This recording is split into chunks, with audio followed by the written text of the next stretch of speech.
Right. Go ahead and press that go live button. We should be up and live. Should be. How's it going, boys?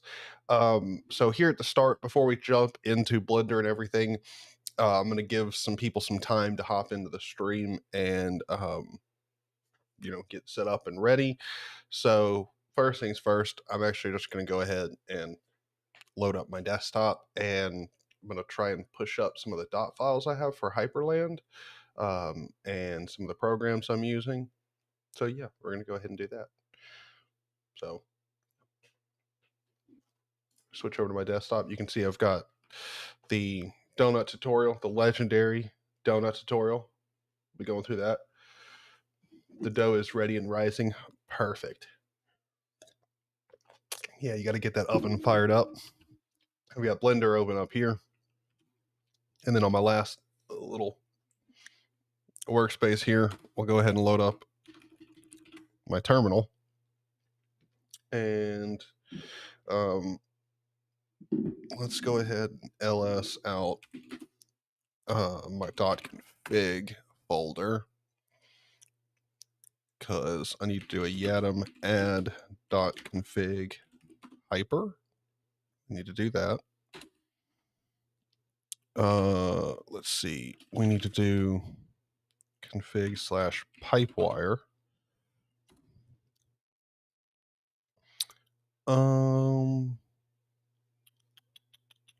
Why is papyrus folders in my .config folder?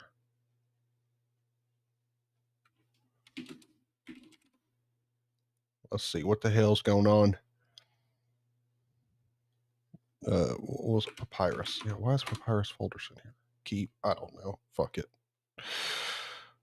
Keep that.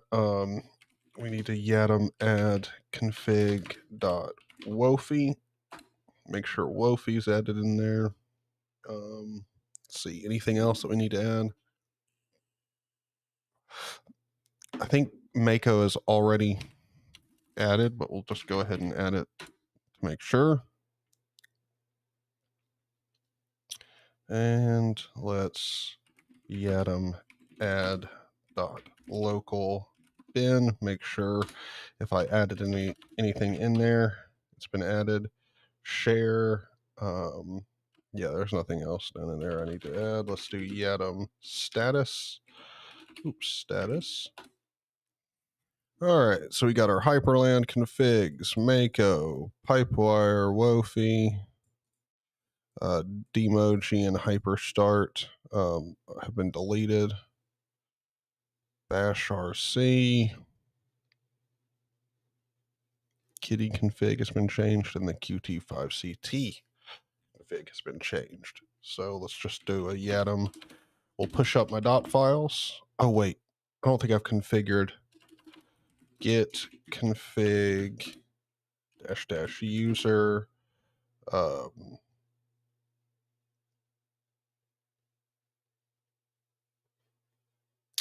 Cannot remember. I will just go ahead and try pushing.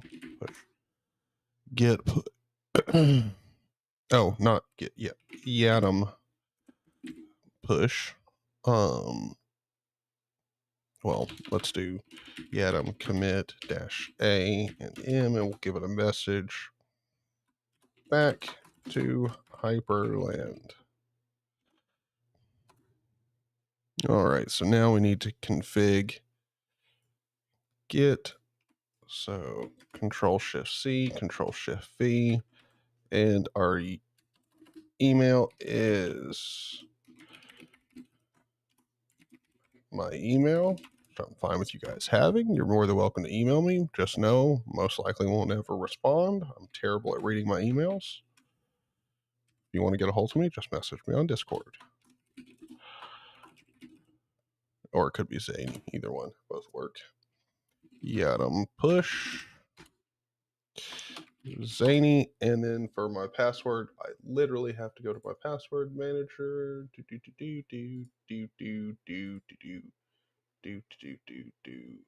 Where is GitLab? Copy. Cool. Yeah, all right. Everything is up to date. What?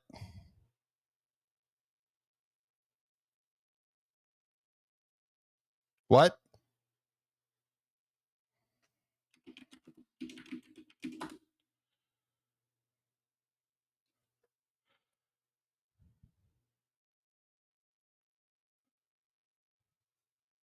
Huh? Did it not get committed? There we go. Ah, okay. Okay. Now do the Yatum push.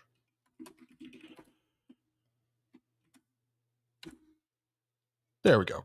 Cool. All right. Now my dot files have been updated. There we go, boys. There we go. So now we can get on to moving on to Blender and all that good stuff. No problem. Charlie, how's it going? So the plan is we're going to watch the donut tutorial. We're going to do it together. Sit back, relax.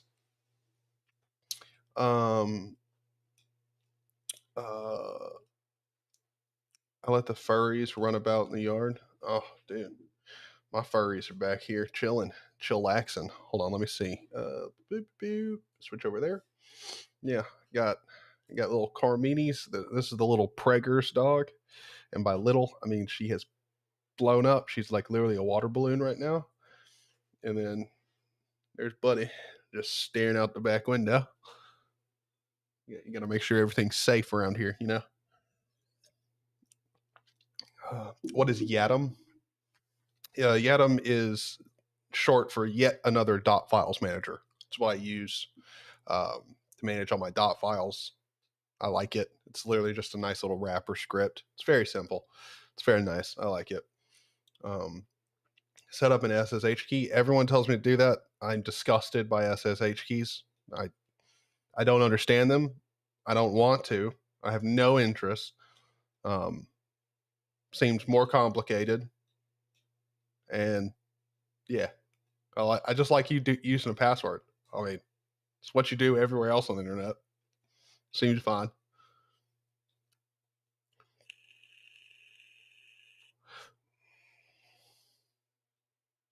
Well, Yatum is the Linux tube. Yatum is literally just a wrapper for Git. It essentially gives you a Git bare repo without you having to set up an alias for the bare repo and all that stuff. Like you just install it and it works. That's what I like about it.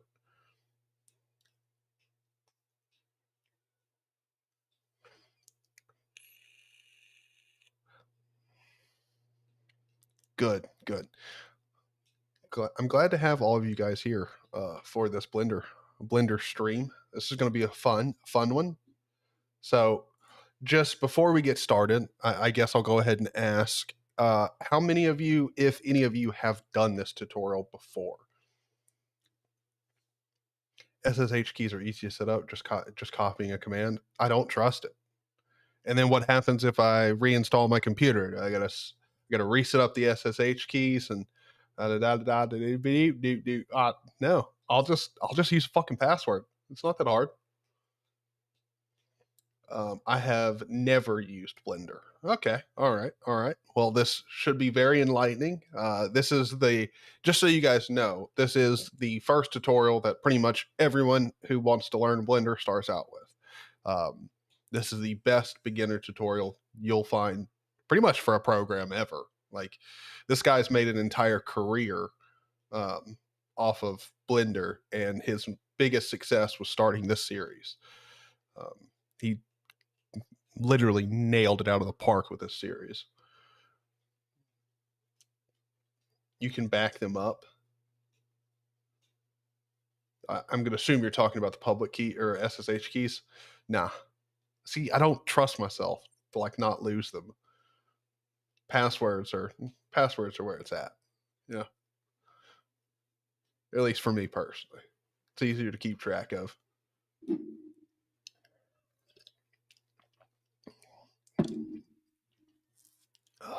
I've never used it too. Perfect. No, that's good. That's good. Because this could be pretty boring if you know Blender. Because we're going to cover a lot of basics in Blender here. So yeah. So I guess do you guys need some time to get set up? Do you need to go ahead and get Blender set up on another, workspace, another monitor, whatever. If you need a minute or so, I'll go ahead and give it. Also, we'll probably have some people come in here in the next couple of minutes, so I do kind of want to give us a little bit of time so people can pop in and get ready. I'm just watching very intently. All right, that works. Did you know that animated wallpapers are a thing on Wayland? Well, I mean, it's a thing on Xorg, but I've just never really used them. I just discovered SWWW, and it lets you put a GIF as a wallpaper. I'm using Hyperland, by the way. It's awesome. It is. It truly is. It truly freaking is. It really freaking is. But yeah, for anybody who's interested in trying out Hyperland, but you want a config like to start from, you can use mine. Mine's themed pretty heavily.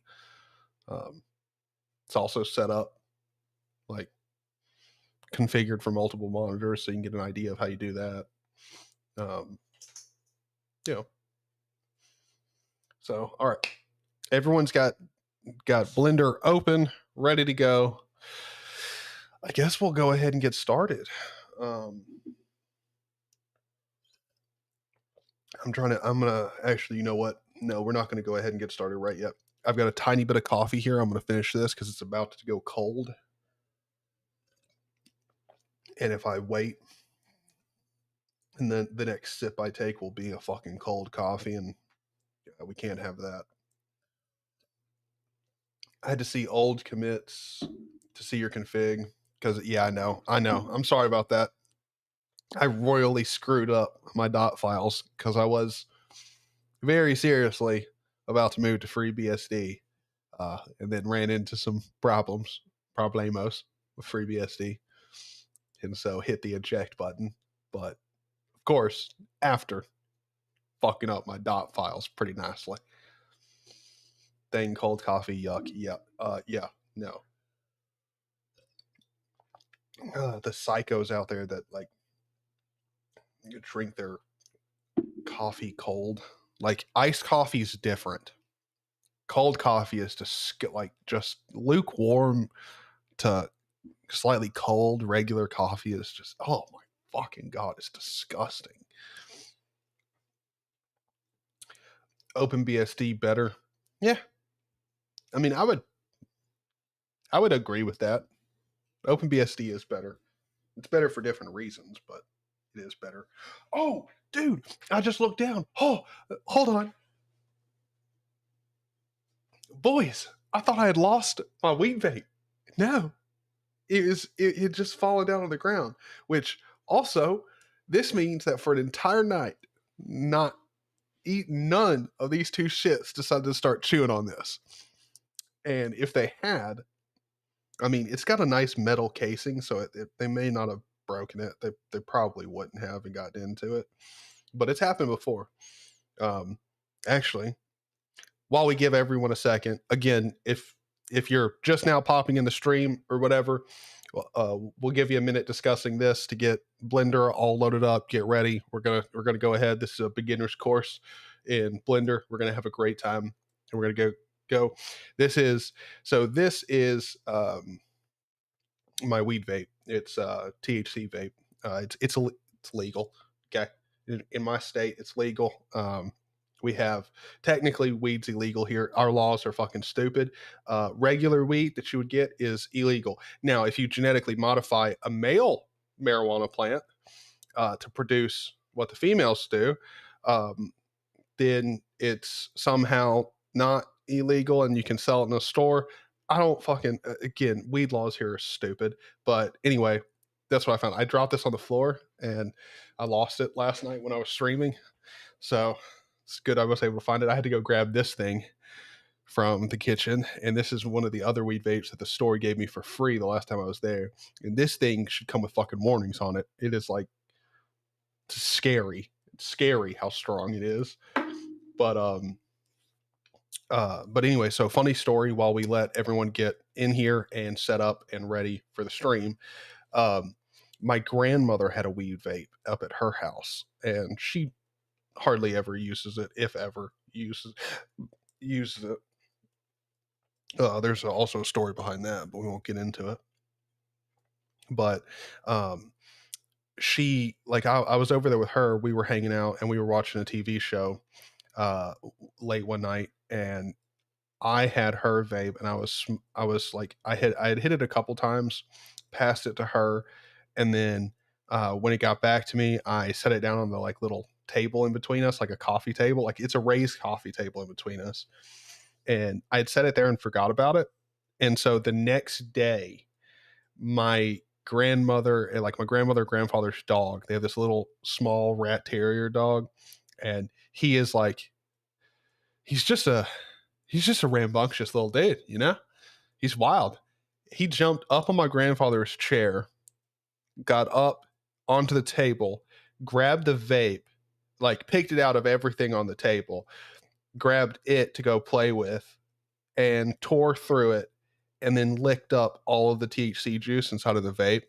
And so, like, this little, like, 5 to 10 pound dog was fucking faded all day. Like, dude, they were sending me pictures of him, and like, dude, he was so high, like just unbelievably high. I mean, it wasn't a really strong vape, thank God, so he wasn't like sick or anything like that. But like, dude, his eyes were just so red and just could barely keep them open. He was eating like nonstop throughout the day.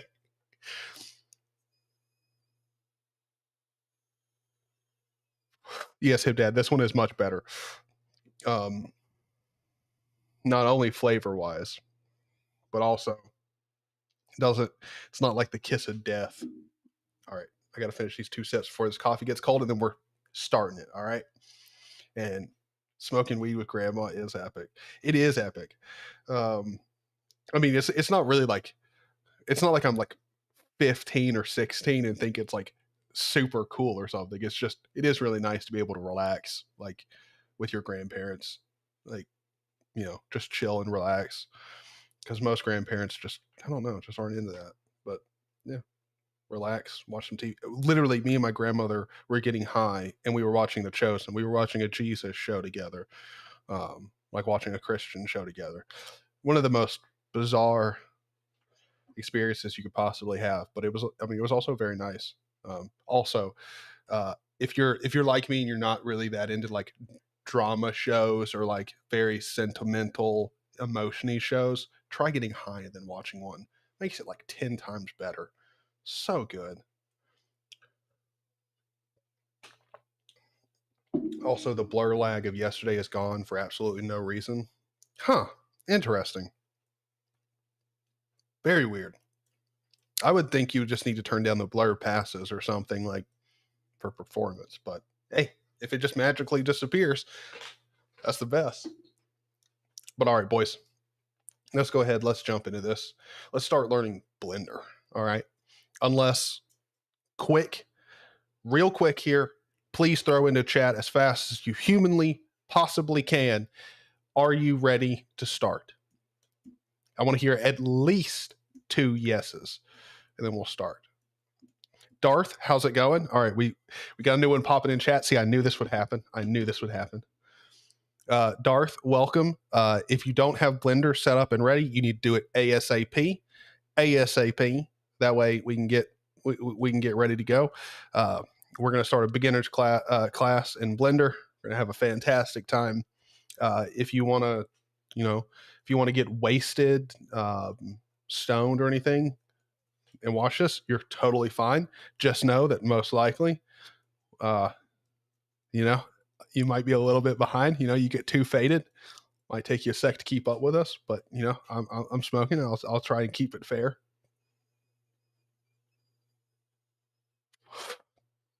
That's what I should start doing.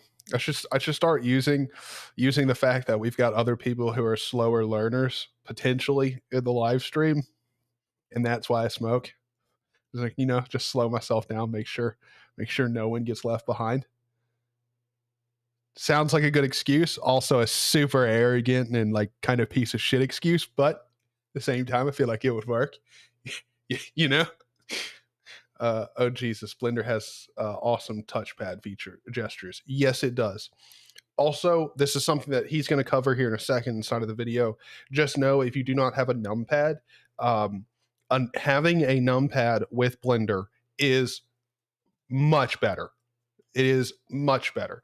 There is an option in settings that we will enable that makes it a little bit more usable if you don't have a numpad. But just know having a numpad in Blender is a big plus. So just take that with a grain of salt. Again, you will still be able to use it. It won't be any problem. Like we'll go through all of that when we get started. But yeah.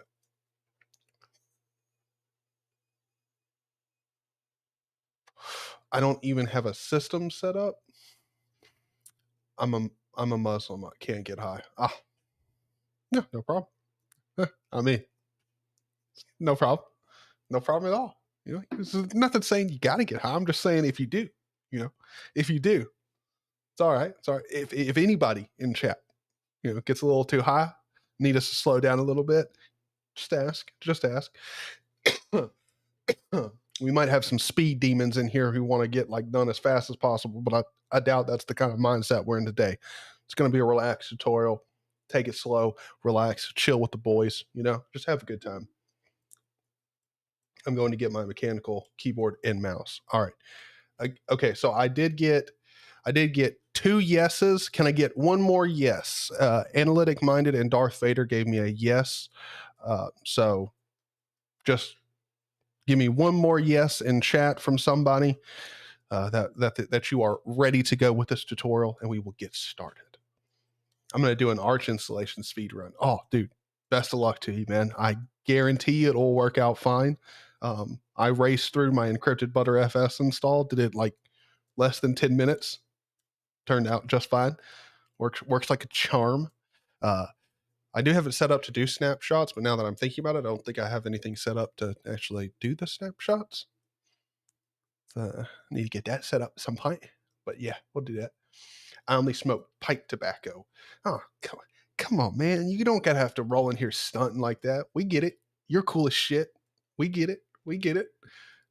Dude, I love people who smoke pipe tobacco, dude. It's so nice. I had a buddy, actually, my buddy who passed away, who had schizophrenia.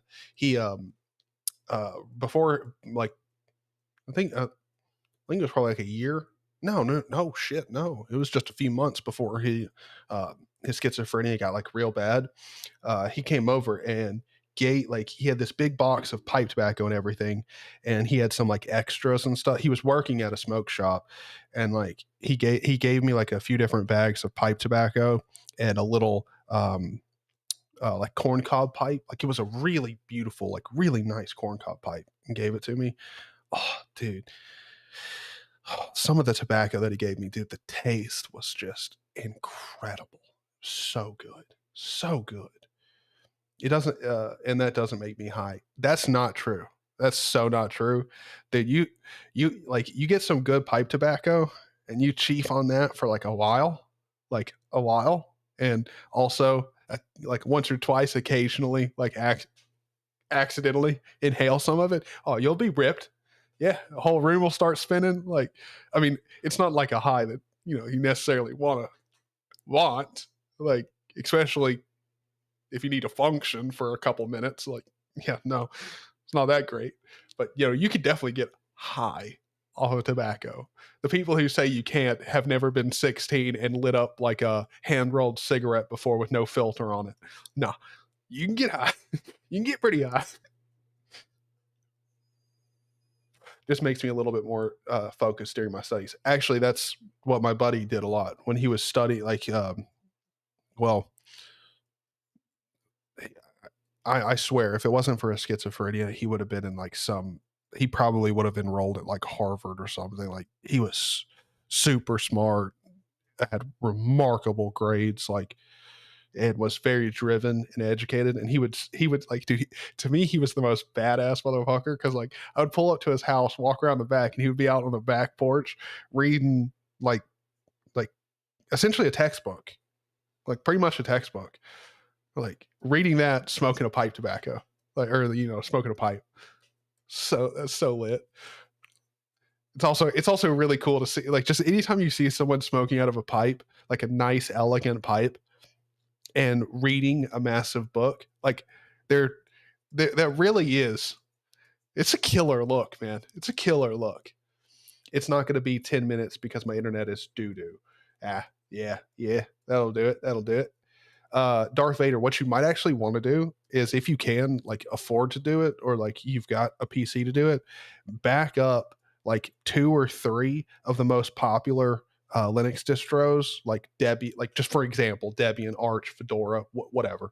Back up their repos locally to your machine. That way, the next time you want to do an install or anything, grabbing your programs and everything, again, it might be slightly out of date, especially if it's Arch. Like if you can't update the entirety of the repos every 2 months or something, it'll be pretty out of date, but it works. It'll save you on internet. And if you constantly reinstall or trying different stuff or whatever, that might help.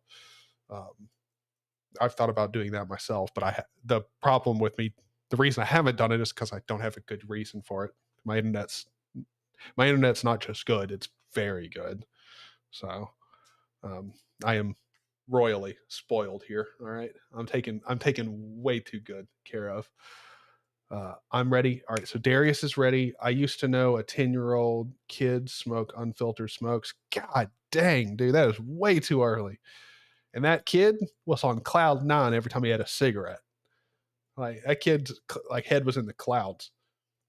Very aromatic, yeah. No, I'm not just talking about dizzy. Like, I remember the first time. So the first time I ever smoked. All right, we're getting off topic, but again, we're letting people pour in, get ready, go get you a drink, whatever. Listen to this as you get ready for the tutorial. We are going to start it here in a few minutes. We're just getting distracted, having some nice conversation. Anyway, the first time I ever like really smoked like a cigarette, like really, really smoked, because I mean I had like puffs off of cigarettes before, and one time, what like I wanted to be cool like my cousins who smoked, and so I grabbed a pack of cigarettes and I smoked the entire thing, like literally one after another, because I thought cigarettes were disgusting. Dude, I was so stupid. Please know this. I was so stupid. Don't ever do this. It's completely retarded. Like, I mean, it is so retarded. It's not even funny. I literally thought that I didn't like cigarettes, but I thought I would be cooler if I did smoke cigarettes. So the goal was to smoke this entire pack of cigarettes so I would become addicted. That way, everyone like couldn't stop me from doing it, because I thought people would just give me cigarettes and like buy me cigarettes because I was addicted. So dumb. But anyway, I smoked an entire pack of cigarettes, vomited. It was horrible. It was disgusting. I got just sick. But after that, the first time I actually smoked a cigarette, I got Bugler tobacco. It's a company. They make probably the most nicotine heavy tobacco you can purchase. I mean, it's literally taken and sprayed twice with a very heavy coating of nicotine. So like, I mean, the leaves are just coated with nicotine. Like, it is the most addictive tobacco you can get. And it comes in like a big package with a ground up tobacco leaf and 20 rolling papers. I rolled me up one of those things like a fatty cigarette. I rolled it up, smoked it, and I was outside of my grandparents' house. I smoked it, and like I couldn't stand straight. Like the whole world was like rotating, but like not in a sickening way. Like it was rotating. Like I could feel like my heartbeat. Like I was high. Like it was probably the most fucked up I've ever been. And I didn't get sick or have like nicotine poisoning from it. Like, that was an experience. Again, don't recommend it at all, at all, at all.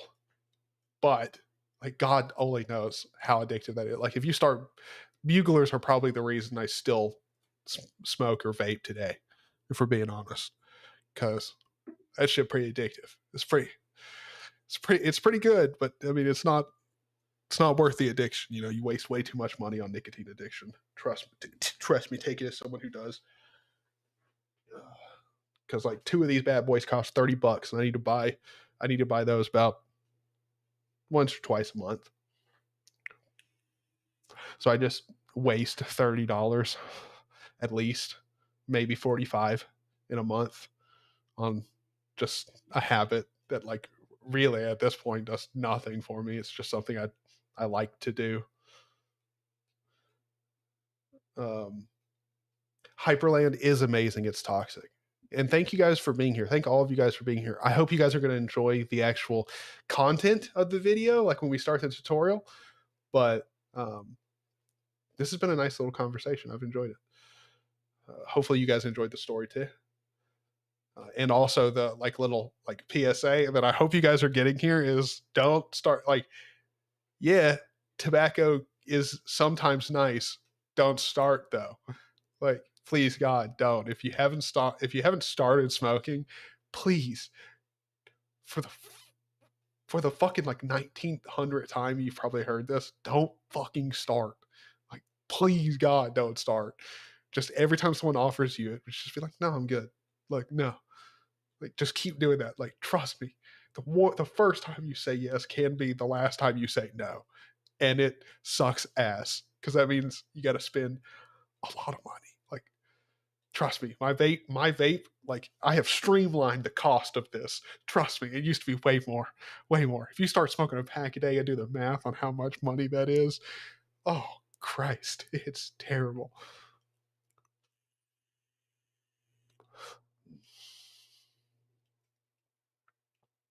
Yes. Debian is the best to do it with. Well, I don't know about best. It it it is the one that makes it the easiest. But there are other distributions that make sense more for having a local repository. Um, but yes, Debian is the best for most people because not every distro makes it a real ease of life thing to do that. Make your own local repository so you don't always have to go to the internet. Like, it can be a little bit more difficult with others, and then also make more sense with some others too. But Debian, I wish Debian liked me. I really, really, really, really do. Debian just hates me because I like newer hardware. I'm not saying like the newest and best hardware. I'm just saying I like newer hardware, and because I'm spoiled and able to, I do have nicer not shit, newer hardware, and yeah, just Debian fucking hates newer hardware. Like, God, dude. I mean, can we talk about this for a second? Debian's still running the fucking 419 kernel, or yeah, I think it's the 419. Maybe they've updated to like the 5.10 kernel. Some bullshit. Like, the fuck, dude? Like, come on. Come on. Like, update it a bit. Like, literally, like, in Debian, my fucking graphics card is not even supported. My graphics card's 2 goddamn years old. The fuck? What the fuck, Debian? Come on now. Well, I mean, I don't know that it's 2 years old. It might be a year and a half old, but still, who the fuck cares? Come on. Um, yeah, the entire pack. Yeah, it was rough. Yep. Oh, it's not. No, those buglers are not double nicotine. Actually, hold on. Let me see if I can load up a picture of a bugler just so I can give you guys context on these things. Bugler tobacco. See, there we go. Bugler tobacco images. Yeah, so they sell the cans, but what I used to buy was, I mean, these bags, they have the packages in there, but it's essentially these things. They're normally not as nicely wrapped as this either. Um, but you get 32 bugler papers in it, and then it's like a just, uh, just over a half ounce of, you know, leaf tobacco. Like, you can kind of see it through this bag here. Like, it's just all cut up fine leaf tobacco. And dude, this shit is not okay. It is not okay. It is. Whew, it'll get you. It'll get you. It'll get you real good. All right. So I think everyone is ready. I'm gonna catch up on the last 3 messages in chat, and then I think we're gonna get started. We're gonna learn Blender, and we're gonna have a good time. Are you using Droid Cam? No, this is just this is my C922 Pro Logitech camera. It's the HD 1080p one. It's good. It's not great. Hold on, I'll grab the better one.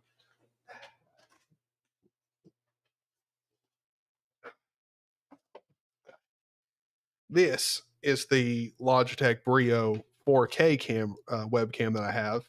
This one's better. Obviously, it's 4K. It's got a wider field of view as well. But the problem is the lenses are both way too small and have way too low of an aperture.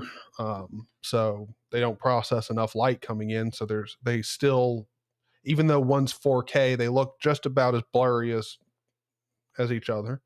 And that one costs $200, and it's in a drawer right now just because it pisses me off to even look at it. Because it's a $200 webcam where the only thing they did was upgrade the resolution. Nothing else about it. So, yeah, it's a little bit upsetting. But Slackware is kind of like what you want. Yeah. I don't really like Slackware though. Slackware is a distribution of Linux to me that will never get my attention. Mainly because the people who typically run it are odd, and also the fact that Slackware even still like the fact that you're even still able to get Slackware today is a fucking miracle. Like, you know how many times the website's gone down? You know how many times they've updated the look of the website? Maybe once. Maybe. Maybe. Uh maybe.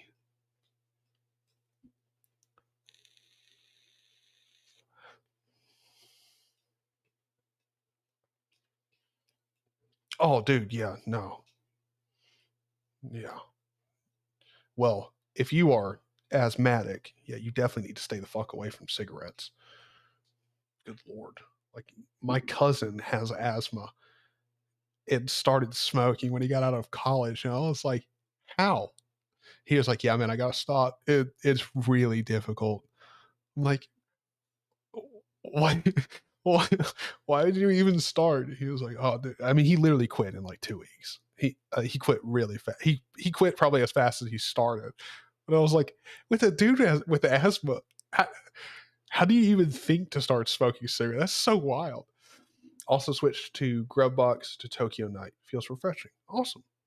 Well, we've covered chat. We've had our little conversations. Let's learn Blender, boys. Let's do this. If you've just opened Blender for the first time and then you've tried to do things, maybe trying to see how far you can go without getting help, you might have discovered you need help immediately. You can't even move things without a tutorial. But the good news is you don't need to learn everything that you can see, right? I, for example, have been using Blender for 18 years, and I still have not touched some parts of Blender, like scripting. Never touched it. Because I don't need to for what it is that I'm trying to do. This fly is going to kill me. If you're familiar with the 80-20 rule, I think there's really about 20% of Blender's features that you'll use in 80 or 90% of projects. And that's what I want to teach you in this tutorial series. And then, since I think doing is the best way to learn, along the way we'll also be building our very own donut, of course. The donut, what I'm known for. This is the third time I'm making a donut tutorial series. Every time Blender releases a new version, I make this series. So if you finish this full series, you will end up with a donut that looks very similar to this. So let's get started. This big window that you can see right here opened up, this is called the 3D viewport, and it's where you'll spend probably 90% of your time, because everything you need to visualize whether it's an animation or an archviz or anything like that, it all happens right here.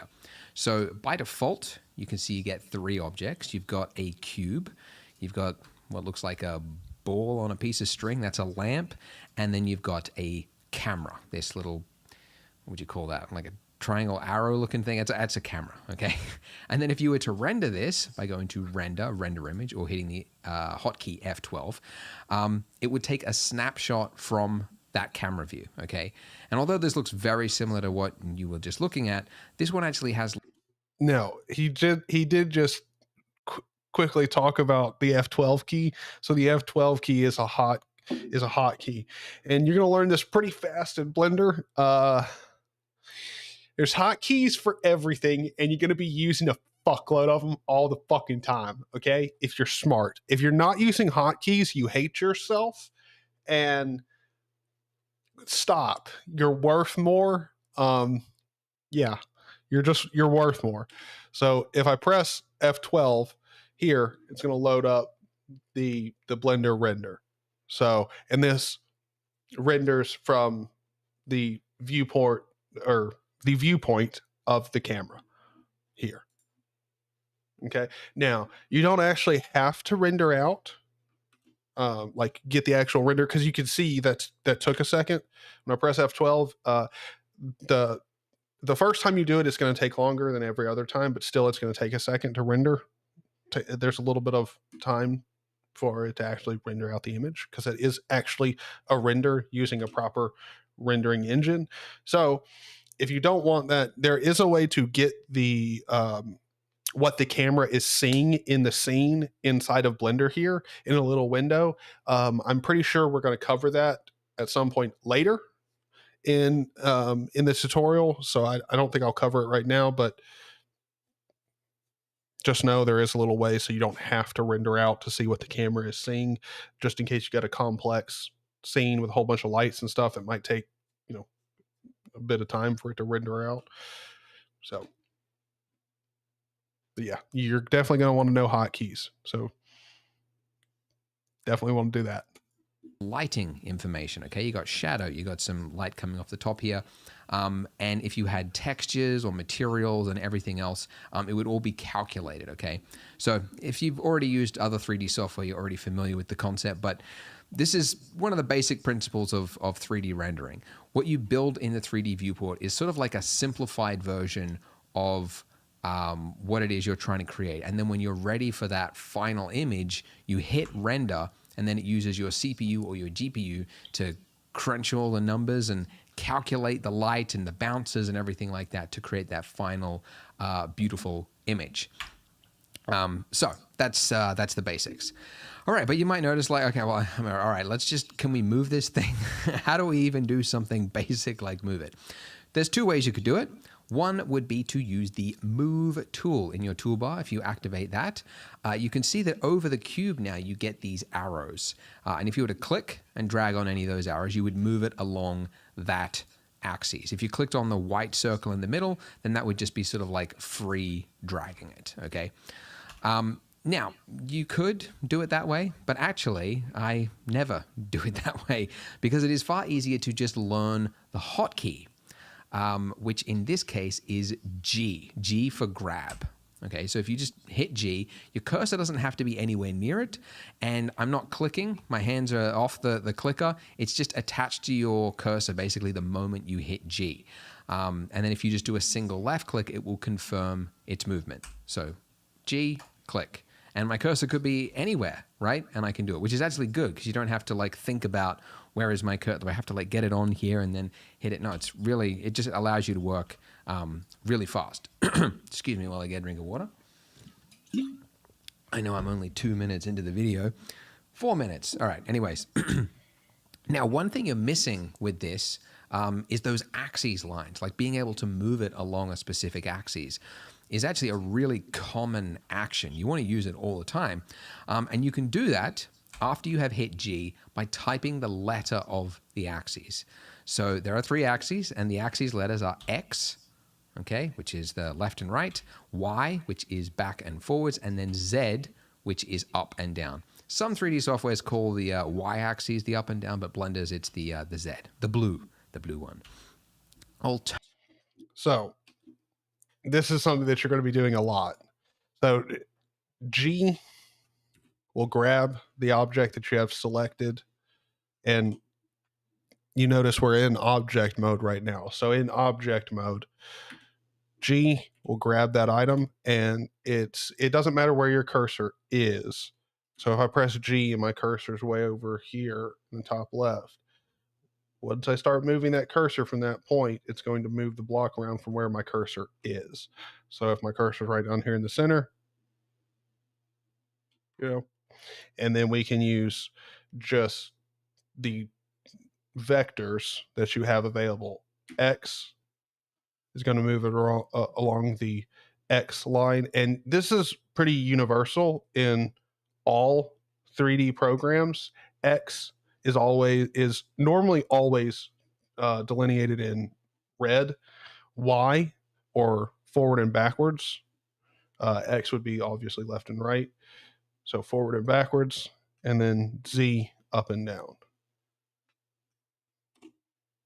And escape, if you press escape, it'll go right back to the position that you initially had it at.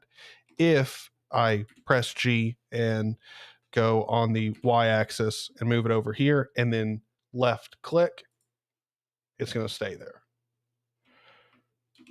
And you can control Z to take it back to its original position.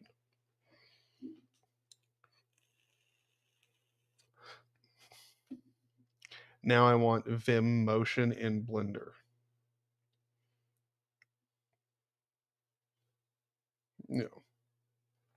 No HJKL. I don't even know how you would use that, but actually, no, those key bindings are used. HJKL is used in Blender, just probably not for the same kind of things that you would think they're used for. Like, we're not going to get into it right now, but as a simple example, H hides things. Alt H unhide. I believe it's Alt H unhides them, but we won't get into all that yet. That's for another point in the video. Alternatively, you can also, as you're moving it, if you hold down on your mouse, on your scroll wheel, if you push in, that's called the middle mouse button, push in until it clicks, and just hold that, and you can see you get this little line that draws out, and then you can just drag it to the nearest line, nearest axis, and it will automatically snap to that, which is really handy. Pretty cool. Not too bad. Okay, so I never use this, by the way, because this is more unreliable. So what he's talking about is you can press G on the object, middle mouse button, and you get this white line, and the object's going to snap to whatever coordinates it's closest to. But you never actually use this in actual production or doing anything in Blender, just because you can kind of see it here. But like, let's say we're working, building an object that's pretty small down here around these coordinates, accidentally getting locked to the Z coordinate when I mean to be locked to the X coordinate, it's going to be pretty simple. You can see it there. So you normally don't use that. You would normally just use the X, Y, or Z keyboard buttons to choose which axis you want to go on. That's moving things. Now, the other two actions that are really common is rotate and scale. And you can, again, you could use the tool just by clicking here, and then you can, rotate it on a specific axis. You could click in the middle and like do a trackball thing. Scale, exact same thing. Scale it like that. But again, I recommend learning the hotkeys, which you can learn just by hovering over it. The hotkey for this one, so where it says shortcut, shift spacebar, it's technically true. You could activate it from this little menu here if you hit shift spacebar, but it's the one. We're going to go ahead and go over here and demonstrate some of this using some of the keybinds. He'll recover it, but why not reinforce it? Because you're going to be doing this stuff a lot. So when you want to scale an object with it selected, you can just press S, and move your mouse. And again, this is going to be based off of where your cursor is. So this is kind of important. Normally, when you're scaling it, you probably want to have your cursor a bit away from the center of where you're going to be scaling from, just because if I get really close here and I wanted to scale it down, you'll see I don't have that much room to work with my cursor. Again, it still works, but it's much better to have your cursor a little bit away and scale. That way you just have more room in between the object and your cursor. Scale it down just a little nicer.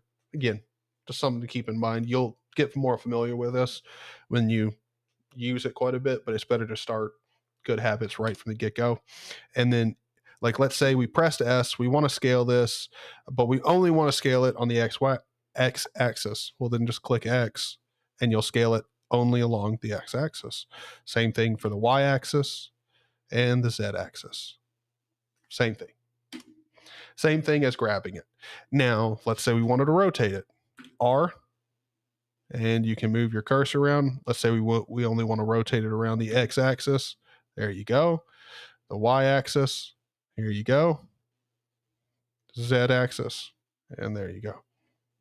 Very simple. The same thing as grabbing it.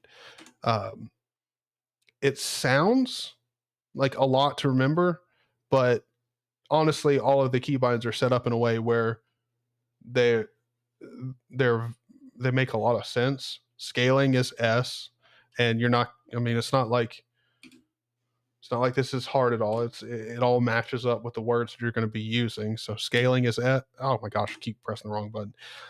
Scaling S. Rotate is R, and grab is G. There you go. And again, escape always returns it back to its initial position, and then left clicking saves it. And Darius said, dude, the numpad is amazing. Yes, it is. I will say one thing. A lot of people forget about it as they start using Blender and start making projects. Don't. If you like, I have a numpad here. If you have a numpad, please remember it exists. There's a lot of shortcuts on the numpad that are freaking awesome.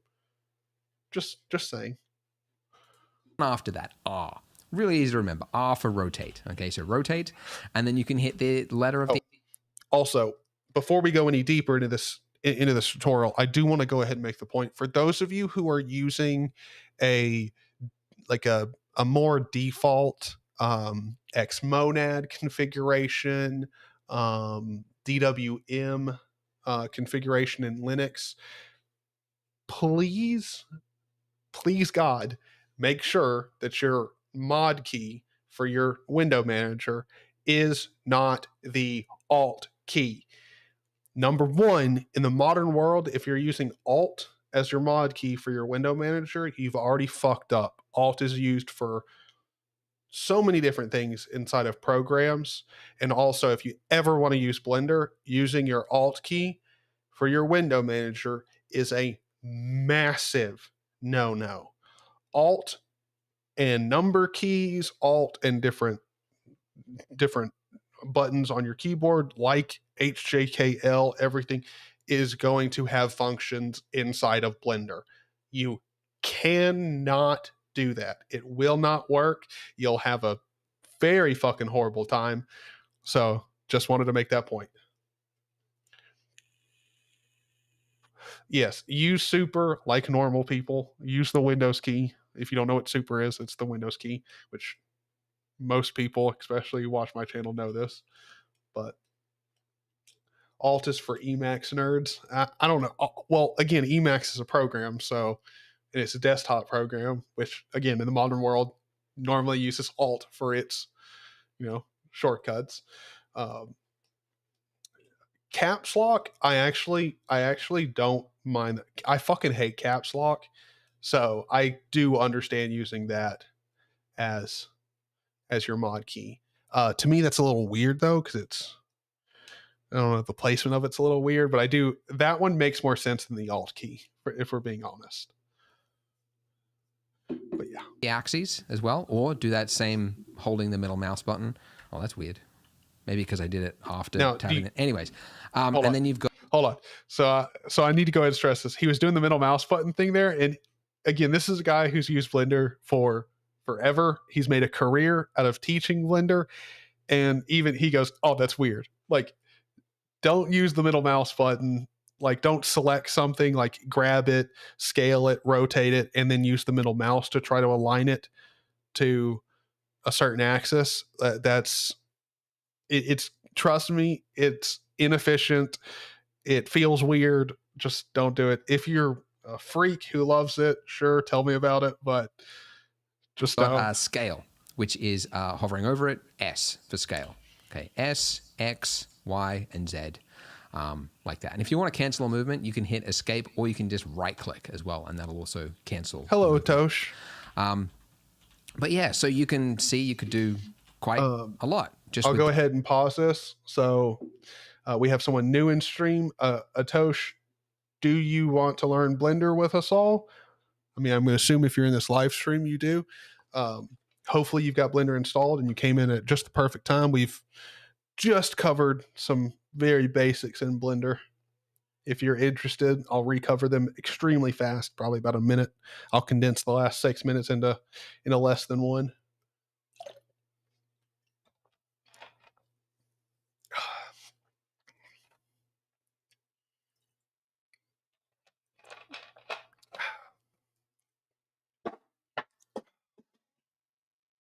I don't live in a dump, I swear.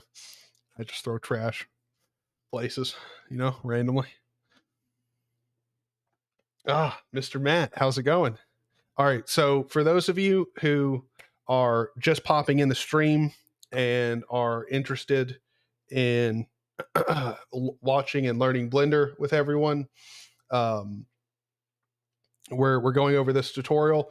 We're going to be doing some game development. Apparently the Blender game engine has come a long way, so we're going to be doing some open source game development, some modeling, stuff like that on this channel over the next little bit. So if you're interested in being part of the community working on it, or just dilly-daddling around making it into a little hobby, this is going to be a perfect starting point for all of us.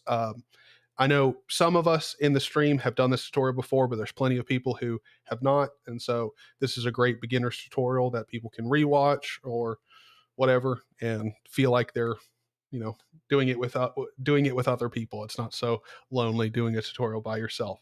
So for those of you who want to pop in, go ahead and install Blender and get, if you already got it installed, get it open, get ready. And I'm going to go ahead and really quickly cover what we've already talked about so far in the tutorial very quickly. I know there's some people in here who have been here since the beginning of the stream and are just like, please don't recover it. Don't worry. We're going to be real fast. Okay. So here's what we've already covered inside of Blender. First off, you're going to start with a camera and with a light and a cube inside of the scene. Very simple. Now, right now we're in object mode where you can select the different, objects in the scene, and you can see them. They're over here in the hierarchy. Now, let's say you want to see what the camera would see out of it. You can go ahead and render. The render hotkey is F12. You could also go select render. You can probably see it in the small text up here, render in the top left, but the easiest way is just to press F12 and you'll bring up a render of what your camera sees. And you can see the camera's pointed right there. We've got shadows, all that stuff. So yeah, bada bing, bada boom. Now, let's say you want to move around something. G is the hotkey to grab something. So you're going to press G, and wherever your cursor is going to be the starting off point for moving that object. So it's locked to your cursor. So if I move my cursor to the center here and press G, it's going to start moving it from there. Even if my cursor is way over here on the side of the viewport, G, and the viewport is this big screen here. It lets you see the objects you have in your scene and edit them. G will move it around. Now let's say you want to lock it to a certain axis. Y will lock it to the Y axis, that's front and back. X will lock it to the X axis, left and right, and Z will lock it to the up and down. Now, you want to scale it. Scaling is S. Press S. Same thing as G. wherever your cursor is, you'll start scaling it. And same thing as G, you're grabbing the object. X will lock it, so you scale it only on the X axis, on the Y axis, and on the Z axis. When you press those keys, X, Y, and Z, or Z. I don't know why I'm saying Z all of a sudden, but yeah, fuck it. And then R will let you rotate it, and you can lock it to Y, X, and Z. So there you go. That's pretty much what we've covered so far. So great time to pop into the stream. Hope you guys are all doing well. Years ago, I was doing 3D modeling and everything, and I've done this tutorial too. Perfect. Well, then we'll do a refresher course. If anybody wants to get back into it, I think this is a great refresher course. Or if you're new, it's a perfect starting off point. Most people who start off on Blender start with this tutorial. I'm in a VM, don't want to install Blender on a VM. That's fine. That's fine. I mean, if you want to switch over to your main machine and follow along, or if you just want to watch, it's all good. So we'll go ahead and dive back in. Those few little movements there. Okay, so that's how you move stuff about. Now, let's talk about the next thing you probably want to learn is like, how do I actually move my view? Like, how could I look and explore the rest of the scene? And that is also done with your middle mouse button. Okay, so if you click in on your scroll wheel until it clicks, you are orbiting. That is how you orbit. And my laptop people with trackpads, you are panicking right now because you've just realized you don't have a middle mouse button. You can do it in a pinch by going to the top right-hand corner. There's a little gizmo. And if you just click and drag on that, you can see that you are able to free rotate around. Alternatively, you can also go Edit Preferences, and then underneath Input, if you click Emulate 3-button mouse, this will enable you to, holding down Alt, if you then hold down left click, it just does the same thing as the middle mouse button, which is pretty cool. It's not bad. Whilst you're here, by the way, you might also, depending on the size of your screen, you might want to change the resolution, because by default it's 1, which on my 4K monitor, you can see that my buttons and the text is really small. Which we will probably go ahead and go over here and go down to preferences and change the resolution scale up just to like 125.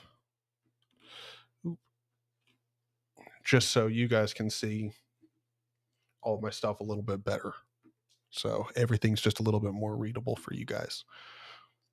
And if you crank it all the way up, you can get to something comfortable. 0.4 or 5 is what I would normally go for. And by the way, I'm snapping it. Like as you're dragging something, if you hold down Control, it's using incremental numbers. So it keeps it to like a whole number. I'd normally go like 1.4 if I was using it myself, but it's a tutorial. So I'll keep it big so you guys can see what I'm getting at.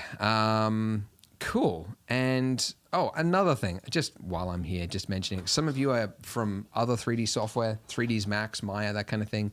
You might find it helpful to know there's an industry compatible key map that you could enable, which I'll put them up on the screen here, but it's more common keyboard shortcuts if you're used to other software.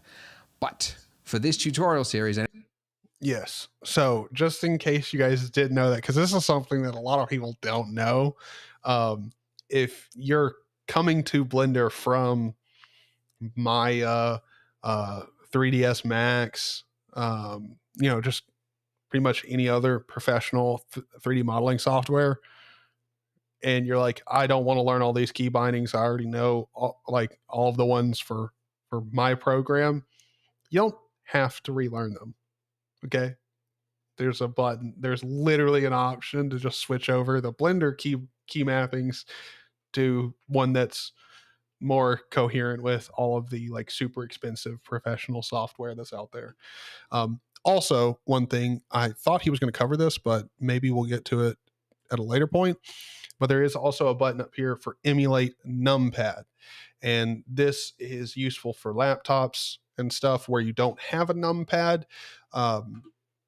That will make some of the numpad stuff that we're going to do here in a bit, where you can do, I'm sure he's going to explain them when we get to that point, but just know that's where that option is. And if you're on a laptop or you don't have a numpad, just go ahead and check it, because we're going to enable it at another point. So if you're already in preferences, just go ahead and do that.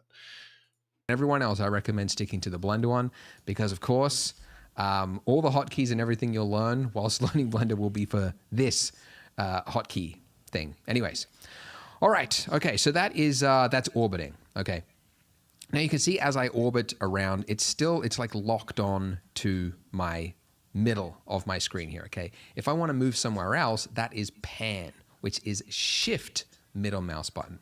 Okay, now I'm shifting my view to somewhere else where I could pan around that place and shift it. Yeah.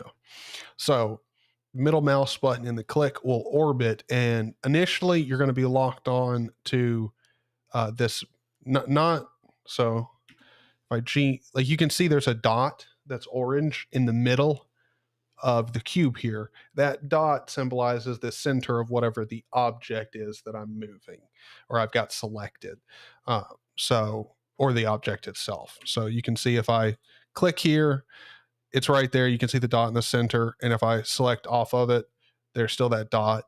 So this dot, it signifies the center of whatever objects we have in the scene. And this cursor right here, this is called your 3D cursor. And we're locked and orbiting it. If I move the cube back in there and we shift middle mouse button, we can drag and slide ourselves and orbit a different position. And so now that I move myself back, you'll see, even though we are orbiting this cube, we're actually not technically right on center like we were before, if that makes any sense. We're not actually orbiting perfectly around center of the cube. You can kind of see that. So there you go. And also, one of the things that I do like to go ahead and do, so you can see you've got different viewport options up here. So he'll cover this here in a second, but we have like viewport shading wireframe. And so this will just show you the wireframe of the object that you have. This is what we were initially on. This is wireframe with like a solid shade to it. So there's really no shadows or anything like that being applied to this object. It does look like there's shadows here, but they're not real shadows. It's just being put there for depth effect. So it's just more easy to see the sides. This right here, this option does actually put lighting in the scene. And you can see the light that we have up here is pretty strong. So cube's well lit. But we can click down in here and we can go to this viewport shading, and hold on, I've got to remember where it is. We want, no, okay, so it is in the regular one. So in the regular one here, we're going to go down here to lighting, and we're going to go to matte cap, and we're going to put, you can choose any of these, and these just make it easier to see your object. I like going with this one. This one just makes it much easier to see the sides of your objects. And when we start getting into more complex objects, you're probably going to want to have this here. Now, this is completely different from the tutorial, but this is how I like using it, using Blender, just because again, with much more complex objects, this makes seeing just how complex your object is, or just how many surfaces there are to it. And you can always change it back. You can always go back to Studio. But I like using the matte cap here, just to make it easier to see your object. That's it.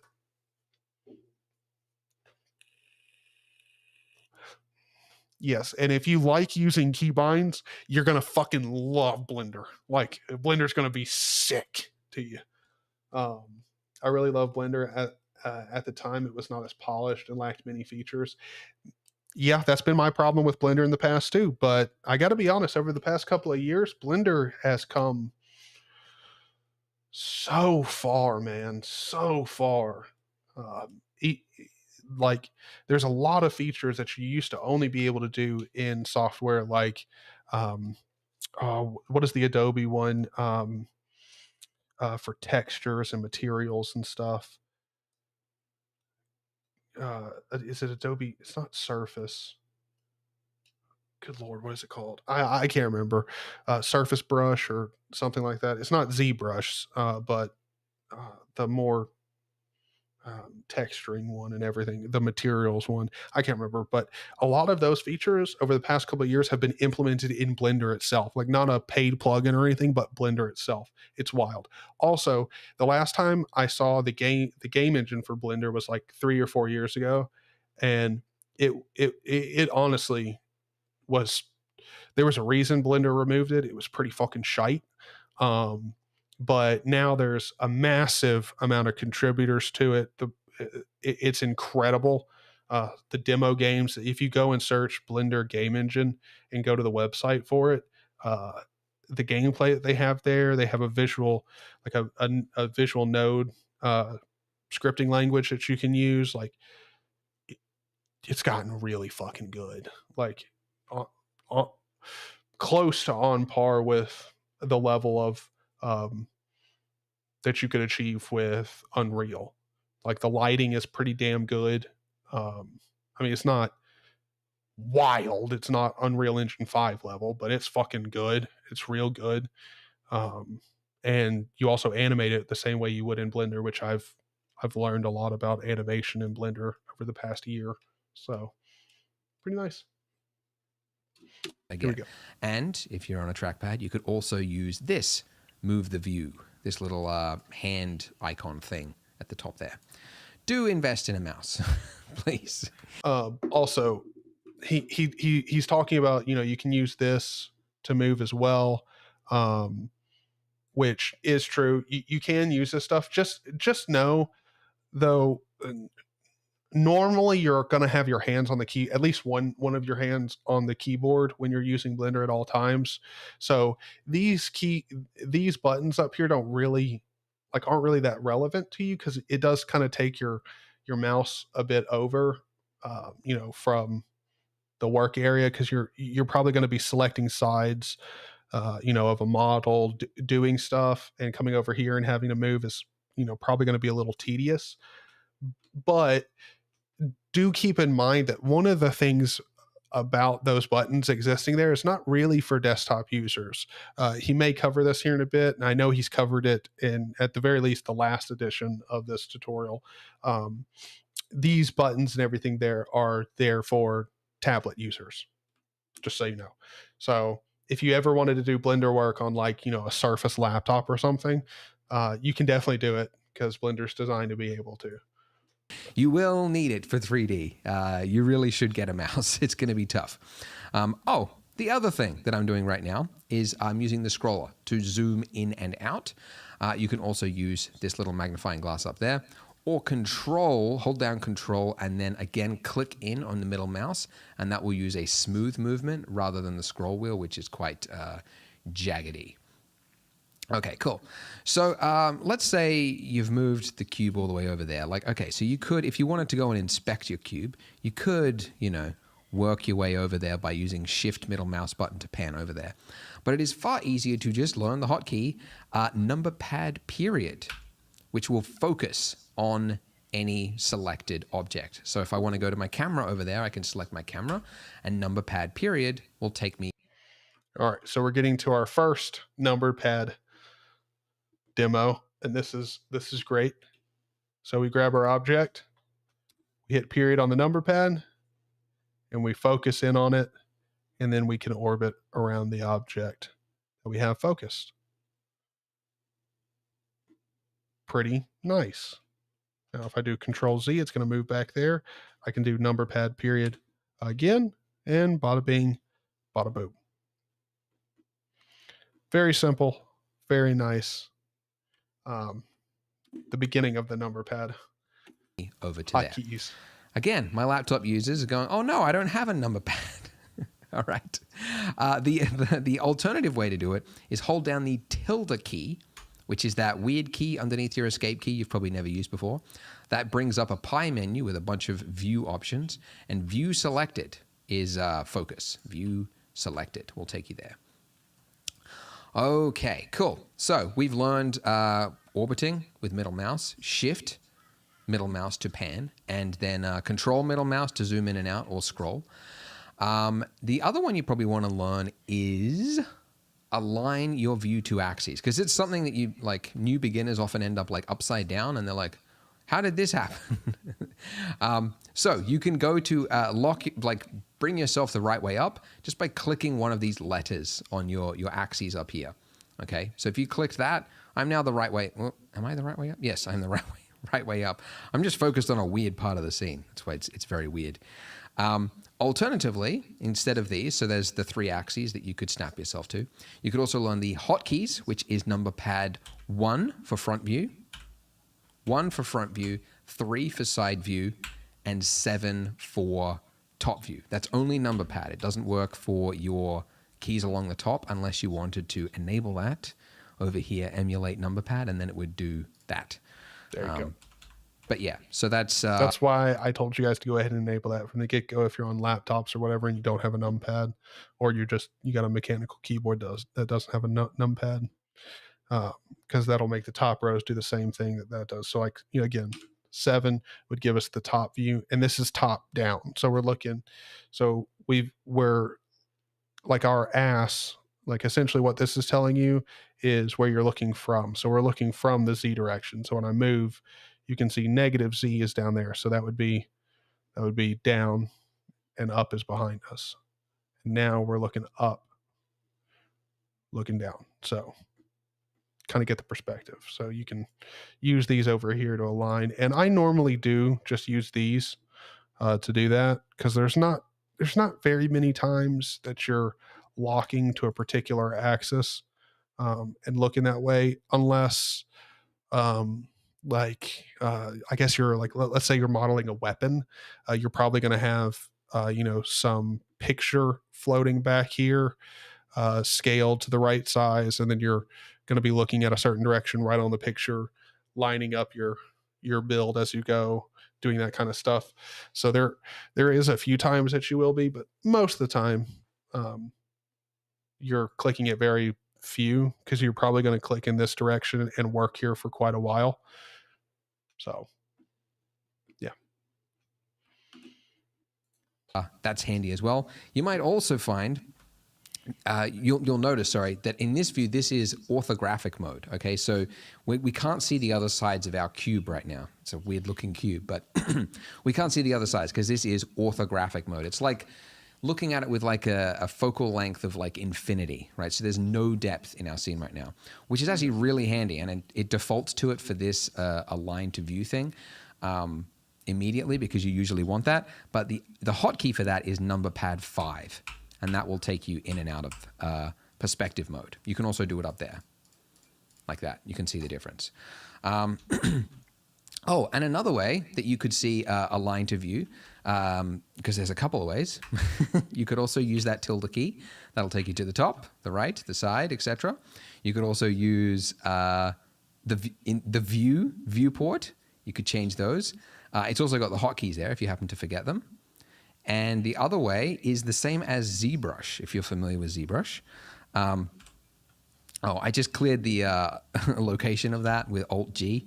You don't need to remember that one. That's a weird one. Similar to ZBrush, holding down Alt. I love how he says you don't need to remember that, but also it is kind of important. So, like, let's say you move your object all around the fucking scene and you don't want to press Control Z, to go back all the way. The best way to get that bad boy back to where it originally was is just Alt-G, and it clears the location from it. So it goes back to literal center of the scene. So, and most of the time when you start off modeling an object, you're going to keep it right at center, because you want the actual location of the object to be completely clear, because you're going to edit the location of it inside of game engine. So you don't want the location of it being pre-programmed to be like 15 meters in some direction, So yeah, it's actually a pretty useful key binding to remember. Just in case you do a whole bunch of edits and you end up with an object that's, fucking 15 meters in one direction away from where it needs to be, just Alt G, clear that in just one simple keybind. Alt whilst middle mouse button orbiting will also snap it to the nearest axes, which is also really handy as well. Yeah, and this is what I use more often. That's what I was talking about when I said I don't really use the numpad. I normally, if I'm doing something in the hierarchy or my mouse just ends up being close up here, I'll click a lot of the time. But a lot of the times you just Alt and there we go. I tried the middle mouse button, but it didn't work at first. So I was like, I tried the other three buttons. I was like, did I misremember this? But I normally just use the middle mouse button and flip it to the different axes, just because Alt is something that you're probably going to be using quite a bit, and this is just the easiest way of just locking it a certain direction, looking orthographic. But yeah. Let's go back. Well, so if I'm like moving around and I'm like, I want to look up, just hold down Alt and it'll just snap it there, which is really handy. So that's kind of the 3D viewport. We'll obviously get way more into this as we delve into the other lessons. But whilst we're here, these other sections over here. So on the right-hand side, this is your properties. And as you can imagine, it's the properties of things in the 3D viewport or the scene. You could change render settings or things here. And look, there's a lot here. Like I would strongly recommend not trying to learn all the values because you're not going to remember them anyway. We'll go through them as they're needed in this tutorial series. I think the best way to learn is to just do for something that you need to do. So that's what I try to teach. These options, some of these options will change depending on what is selected. So like if my camera is selected, you can see I get a camera icon and then I could change some camera settings. If my cube is selected, I get some material settings, right? I could click material and I could change the color to red and I could see a beautiful gray red color. It's a weird looking red. The reason it's not changing over here in the 3D viewport is because, again, this is a simplified view of the final render. So there's no material properties in this view. We'll get to viewport rendering later on, but for now, you would see it, though, if you were in rendered, again, F12, to do an actual render. Now, at the top here... And you would also see it. So we go down in here. So pretty much these options up here from the camera down to here, these are your scene options for, the entire scene. Then you have a collection.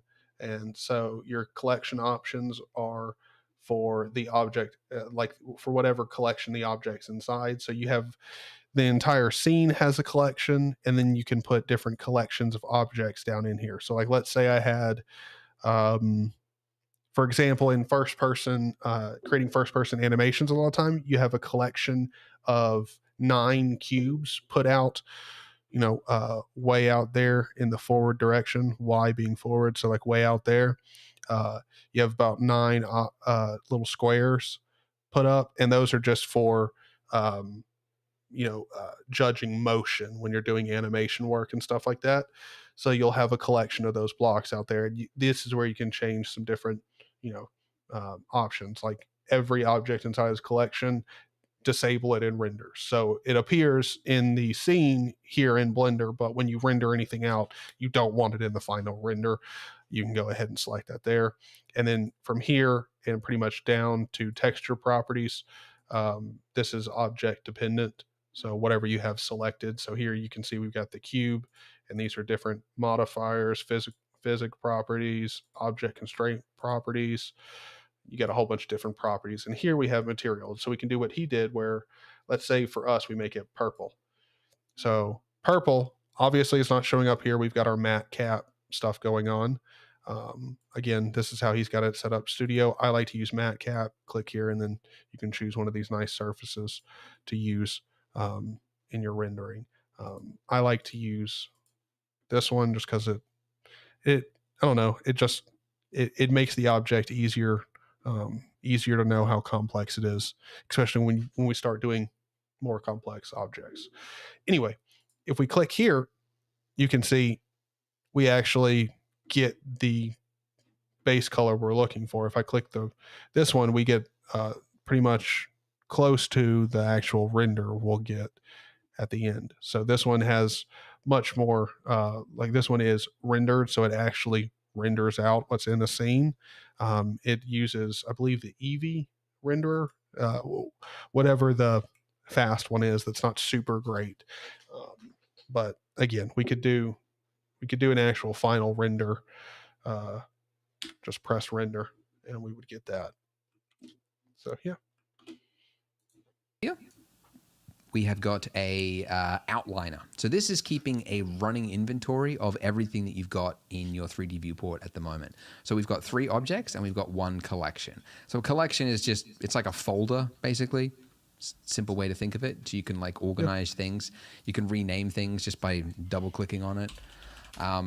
Yeah, whatever, right? And so that'll automatically update as you add things to the scene. Like if I was to duplicate my object, which I could do by hitting Shift D to duplicate, you can see there's created another object right up there in the outliner. So if I ever like lose something and I'm like, oh, where's that thing?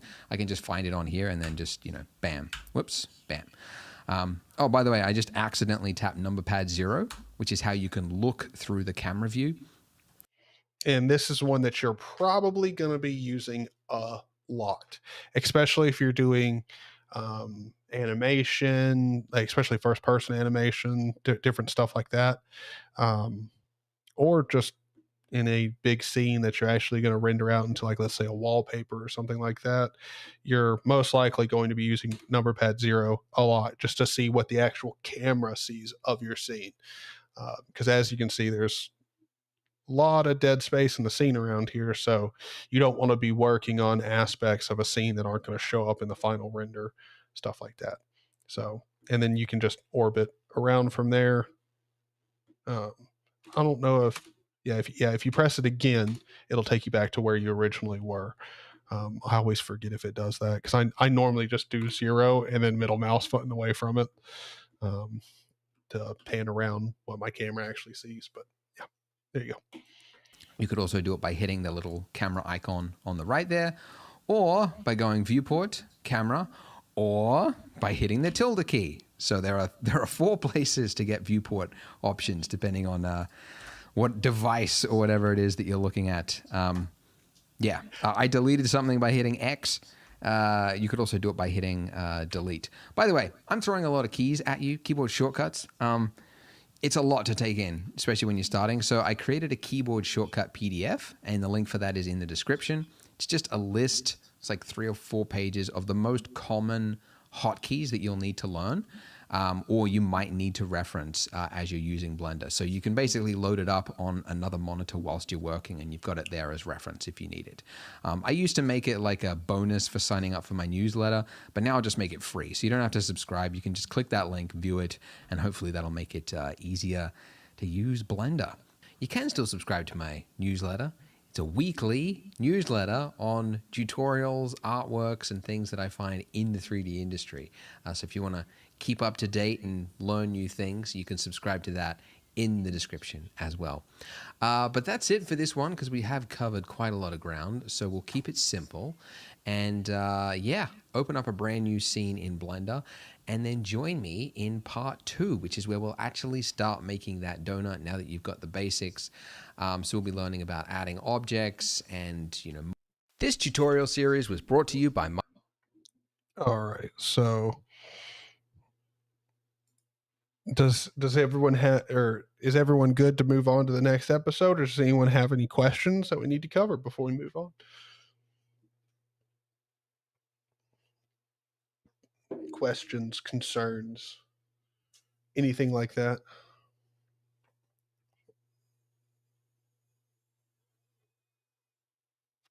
No questions. All right. All right, then we'll get a move on. I'll wait just a second more because I know there's some other people in here, so we might have a question, and I realize it might take a second to ask. So I don't just want to blaze on past and have someone left behind, because I know Blender, and that was a lot of shortcuts to expect someone to remember right off the bat. So if you can't remember how to do something or anything like that, throw it out. Go ahead and I'll give us a little countdown. We're going to start it up in 5, 4, 3, 2, 1. If you still got a question to ask, that's fine. Throw it out.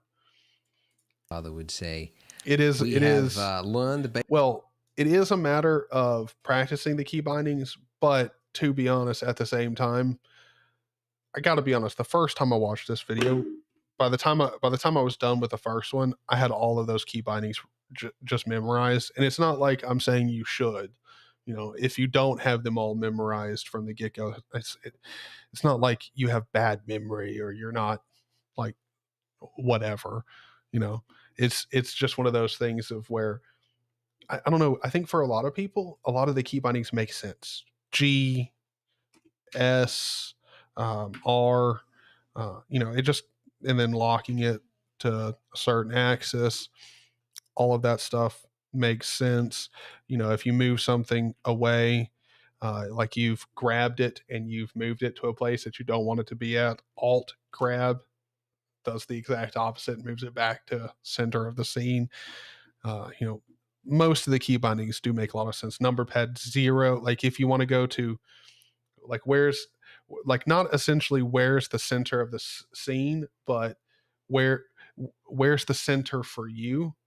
0.0 is the actual camera, which I think that makes sense. Like I am using kind of like obtuse logic for it, but your camera's normally going to be looking at the center of your scene normally. I mean, sure you might have a different weird scenario, but or you're doing FPS stuff, it's not really looking at the center of your screen, but it is the center of the screen for your character. So I don't know, number pad 0 makes sense for it being the camera. Yeah, period just focuses in on the object that you want to, like, cut out the bullshit, take me where I want to go, period, boom, you're there. But yeah, those are pretty much the main important key bindings, and I think most of y'all will have those memorized, if not now, very, very shortly. basics of the interface, all the hotkeys we fooled around. Now we're going to start building that donut. Okay, so we are going to delete our default cube, which is just the delete key, or X, which is the older shortcut, and we're going to replace it with something new. So to add a new object in Blender, you need to go up to Add, up here, and you get this long list, or you can hit the hotkey, which is what I'm going to be using for the tutorial, Shift A. And truthfully, most of these options, a lot of the options you rarely use. Like speaker, I don't think I've ever used. Most of the time what you're looking for is mesh, because to render anything, you really need to start with a mesh. Like if you followed like a character tutorial, you might be surprised when they're like, all right, start with a cube, and then, we'll bip-bidi-boo, and we'll form the character eventually from that, right? But you have to start with something. So usually you pick the object which most resembles what it is you're trying to create. And in this case, there's a really easy one. It's the donut-shaped one, the torus. Torus. That is a word I never... All right, so let's go ahead and do that in our scene. So we've got our cube selected here. What we're going to do is just press X, delete. Yep. So now Shift A, and you're going to be doing this, I wouldn't say a lot, but a lot in Blender, because you're going to be adding stuff from time to time quite a bit. So this is where you can add meshes, surfaces. I mean, you can do all kinds of different stuff, text, lights, cameras, speakers, and I think speakers are actually probably going to be used when we start doing game development. It would make sense. So we're going to add a torus shape here, and you can see once you've added it, as long as you don't click off or do anything, you have this add torus button down here. Don't click off of anything. Keep this up. He'll talk about it here in a second. So this is where you can edit different stuff. You can add segments, major segments, and minor segments. And you can see the minor segments are like, there's not as many segments going around the ring here, but we could increase the amount of squares, stuff. He'll get into it here in a second. Would have learned, except for Blender. I would have called that a donut, but evidently the mathematicians decided they need a special word for it. Okay, when you add an object and do certain actions actually in Blender, you get options straight after adding it, okay? But they're kind of hidden because they're trying to stay out of the way unless you need them. And it's down there in the bottom left-hand corner. There's a little box, which if you click it, it expands. And then you get options like the resolution and the size of it and everything. Now, if you don't see that box, it's probably because you accidentally clicked off it, okay? It'll only show it after you've just added it. If you click off it, it assumes you're fine with it. You're good, okay? Now, if you haven't done another action since then, if you haven't edited it and clicked on something else or whatever, you can temporarily bring it back for one last time, really, until you do something else with F9. Okay, so F9 will bring those same options back just at your cursor, basically. Yeah. Essentially what he's saying here is if you click off of it and make a new object or do something else, there's a good chance that you finalize that object. When you add in the object, this option here is available to essentially pre-configure your base object that you're then going to make changes to and blah, blah, blah. So if you click off, you start editing, doing something else, adding whatever, Blender assumes that you are done with this and finalizes that base object. So after you add whatever object you're going to start from, you want to go ahead and configure it here before you move on to something else. Or you're probably going to have a bad time. You're going to have to delete it, recreate it. Yeah. So, and again, this is choosing your resolution. And if you're just going to be doing a Blender render and you're fine with it taking a while to render out for something that looks really, really high quality, then you don't necessarily have to care too much about how many vertices and how many little squares are in this thing. So you can really have some fun, with increasing the resolution, and you can get a default donut that looks very big. And you see in here we have major radius. So that's the outer radius and then the inner radius. So we can shrink down the inner radius and we get this big old donut. Now you also got to keep an eye on the size here. Just so you know, in Blender, the size units are meters. So for those of you who are not outside of the US and don't use freedom units, then if you're inside the US, you don't know this. 1.4 meters is a fucking huge ass donut. All right. That is a big motherfucker. So we're going to end up shrinking this bad boy down to a proper size. But just thought I'd go ahead and let that be known, because a lot of people don't know that. And then you see Blender renders that look really nice, and then you download them to check out the file, and it's a fucking hamburger that's 2.6 meters in size. But if you don't see it, then just re-add it, delete it, and re-add it, and you'll get those options back again. Okay, so with this, let's make some changes to it. Okay, so for starters, this is a very thin donut, and you want to know this maybe, but this is the third time I've made this donut beginner series. Every time there's a new version of Blender, I make this series again. This is number 3. And basically, for the last 5 years of my life, I have been seeing every day on Twitter when somebody tags me in their donut render. And I've been Atosh, mad props to you. I don't know if you're contrarian or not, but like mad respect, because that's the first time I've ever heard that. And I do respect having a different opinion. I love the new UI. I think it's a major improvement, but I've literally never heard someone argue for the old UI. Like I'm sure there's people on the internet who have done it, and there's a wider community probably that likes the older one. But in my experience, I've literally never met a person who argued for the old Blender UI. Mad respect. I do respect it, because to me it wasn't horrible. Like, it's not like it was bad.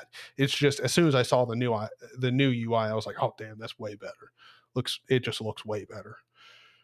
But I respect it, and to each their own too. Like, I mean, it's not like my opinions are better at all. They're just mine. Yeah, it's like a 4.5 foot donut. Yeah, I mean, it's a big motherfucker. It could feed a village, man. Probably for a week, if not more. I mean, they'd all get diabetes, but you know, it could feed them. Especially when you put the sprinkles on there, and each sprinkle is like close to a foot long. You know. I'm just. Oh no.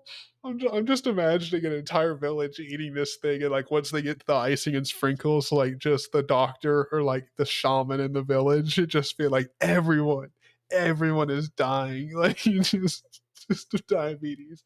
Like it's the poor shaman's like worst nightmare. Like he's trying to save people, but like they, for whatever reason, no matter what he does, they don't get better, and it's only because the entire time he's like treating them with medicine, they're eating like a fucking brick of icing. Oh god. It's dark humor, but it's still so funny. Like Jesus. It, actually, I don't know, this is completely off topic, totally on a tangent, but like my channel is where that excels. So before we continue, I do want to just go ahead and say one of the funniest things I ever found out about it is, so Christians back in the day wanted to help out. Like I can't remember if it was somewhere in Africa, or it was some like struggling like semi third world or third world country, and to help out they sent a shitload of eggs to the country. uh like a whole bunch of shit. Dang, how am I forgetting the word? A whole bunch of missionaries, there we go, went down, and they just gave away a whole bunch of eggs to help out these people. And it's like it's it's so it's so nice that they wanted to help and everything, but they're also so ignorant that they didn't realize there was a whole industry around chickens and selling eggs and chicken meat down there. And when they came down, they and gave away all of these free eggs. Yes, they did help and feed a lot of people, but also they put chicken farmers out of business and ruined the economy. So once they stopped sending eggs, most of the chicken farmers had stopped farming, so it caused this massive problem. And it's just like, oh, those stories just crack me up, because people like wanting to do good with food and feed people, it normally ends up bad, because like there's a lot of altruism, but it's never well thought out. Like there's never a guy with a plan at the head of the ship. Like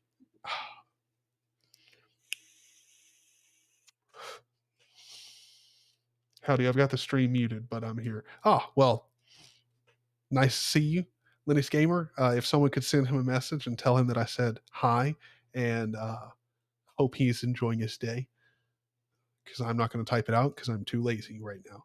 That foot long sprinkle made me actually like, yeah, dude. Yeah, dude, it's too funny.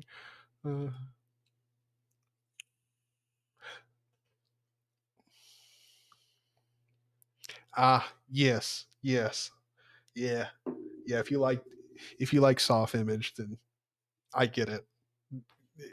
Explain explained it explains your position a lot.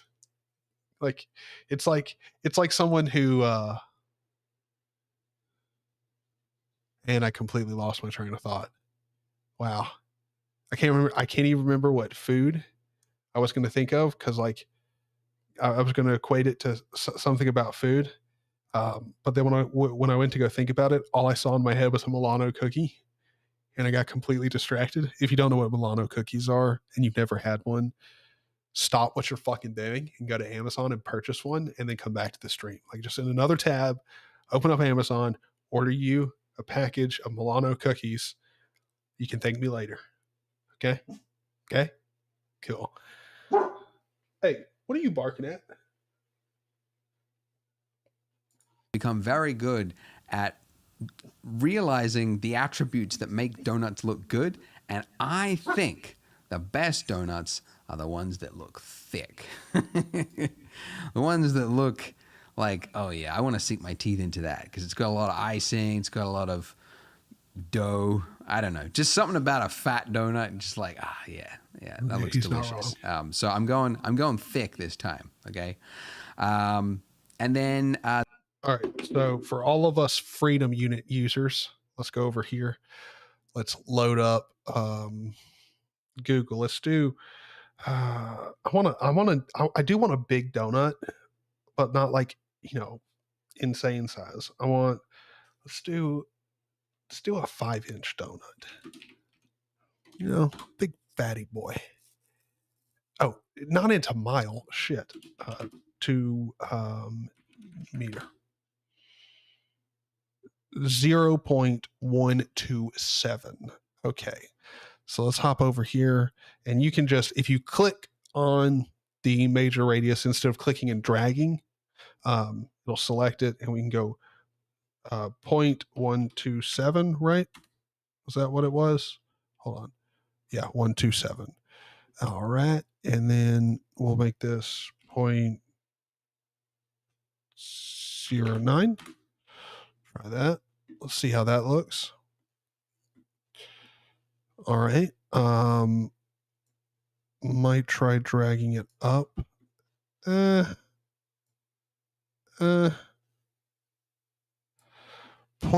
looks good. I like that. And we do have some good definition on our donut. We could probably drop it down just a little bit, 40, because we do want him to stay.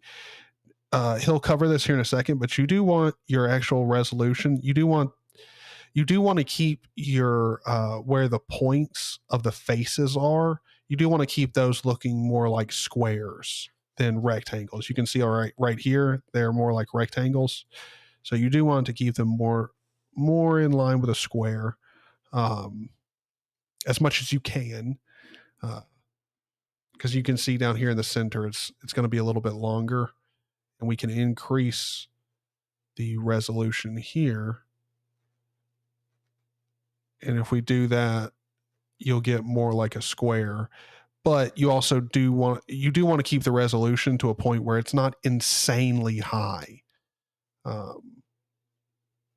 So, and the outside is much more important than the inside of the donut, and that still looks good enough. So, I'm going to keep it at like 28 here. To me, that's good. That's good. And also a good way of judging it as to whether or not you have high enough resolution is look at the outline of your donut. You can see it's a little bit liney here, but it's not too bad. It's mostly in a round shape and looks like a donut. So that's going to be good enough. This is for, like, let's say this was going into a game. This would actually be too high of a resolution. We wouldn't need this high, but for just something we're going to render out in Blender, this is nice. It's not too high. It's not too low.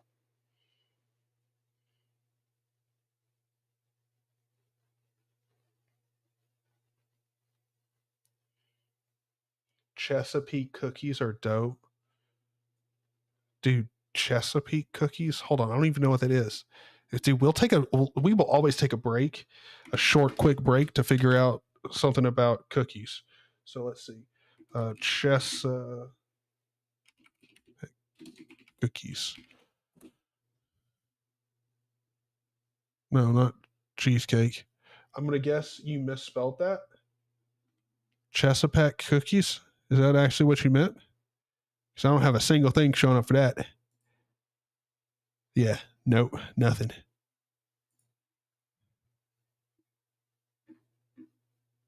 Damn. Ah. I have no idea what type of cookies you're talking about, but you know, I'm always down to check out some cookies. You're using Capuchin? Yes, I use Capuchin Macchiato. Fantastic theme. It's absolutely gorgeous. The major segments and the minor segments, these are, as you can probably see, we'll call it the resolution of our donut, but it is it's the amount of geometry. Okay, so this, you are probably tempted to go like really high, because this is what I did when I first started using Blender in 3D. I'm like, I'm trying to make something high quality and realistic, so it's got to be smooth. Okay, so I'm going to go really high res. It's actually the opposite. You do not want that. I immediately realized when I started using this is a terrible idea. For one, you can't go back, okay? When you go high. You can, if you go low, you can add other things, which is what we're going to do, to make it smoother, but it's harder to go back. And also with this, it takes longer to render. It's harder to work with because it's a bigger file. Your viewport slows down, your computer's whirring away harder.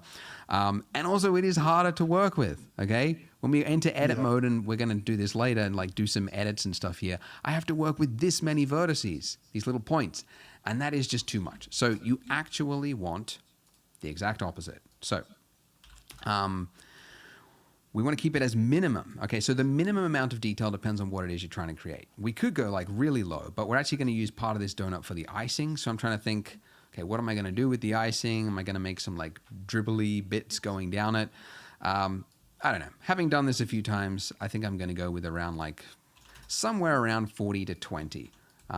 So you can see I'm going a little bit higher than him, 48 and 28. And you can go closer down to him or up to me. I would say stick to in between.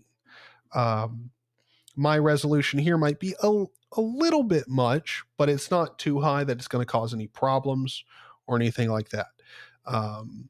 But I like to have a little bit more of a base resolution. I try to go with as much as I'm comfortable with the shape that I'm going to use. So just because even though you can't go back with too many vertices, try to go as many as you're comfortable with working. So I would don't go any higher than 48, 28, and don't go any lower than 40 and 20. It's going to be my recommendation.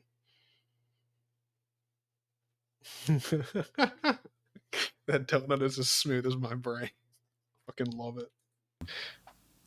Something Drop like that. my vape. Let's go 16. 16 looks good. Okay. By the way, and you would never know this because how could you if you're a beginner? But like it's also a good idea to try to keep square faces, because as a general, if you're making something organic and it's going to be smooth, if it's got rectangular faces, it can like stretch the shading and things just start to look weird. So I'm trying to keep it generally to a square face. Doesn't have to be a hard rule, but something like that. All right, then I'm going to click off it and I'm done. And I can't get those options back. Right. Temporarily with F9, but you get the idea. Okay, cool. So, great. Let's talk about, first of all, the size of this donut, okay? Because although it looks like, what is the scale of our scene here, right? We're like looking into the distance there, like how big is this grid floor? We don't know. It could be microscopic. It could be, 500 meters. It could be landscape size. We don't know. We actually do, okay? So each one of these grid squares here, is it 1 meter or 2? I think it's 1 meter. Hang on. Yes, it is 1 meter. Okay, so this, actually, the size of our donut is humongous. It is 3 meters by 3 meters. Okay, so sorry, I didn't tell you the hotkey. N. will bring up your properties. Very handy, convenient shortcut. You just bring it up when you want to learn. Click on your object and then go to item, and then you can see, details around your object. Yep. So we've still got mine selected here. I've put it to an appropriate size from the get-go. So now we can press in and bring up our properties, and we're at 0.414 meters. And if I do that 2 inches, well, you got a 16-inch donut here. It's pretty big, so we might drop it down a bit. But you can bring it up within. I believe also if you have your object selected and you go in right here, you can see you've got the same options here. This is well, you do have the scale option here from over here, location, rotation, but your dimensions, oh, I thought they were listed over here, but they're not. Okay, never mind. Okay, well, so we can redo it, and we'll do 1.27 and oh, are we doing 1.25 now? All right, and shrink this down to let's do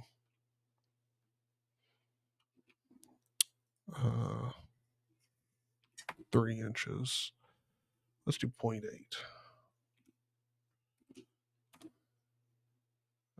No. 0.04. No, 0.06. Damn, dude. Got to get this donut shaped right.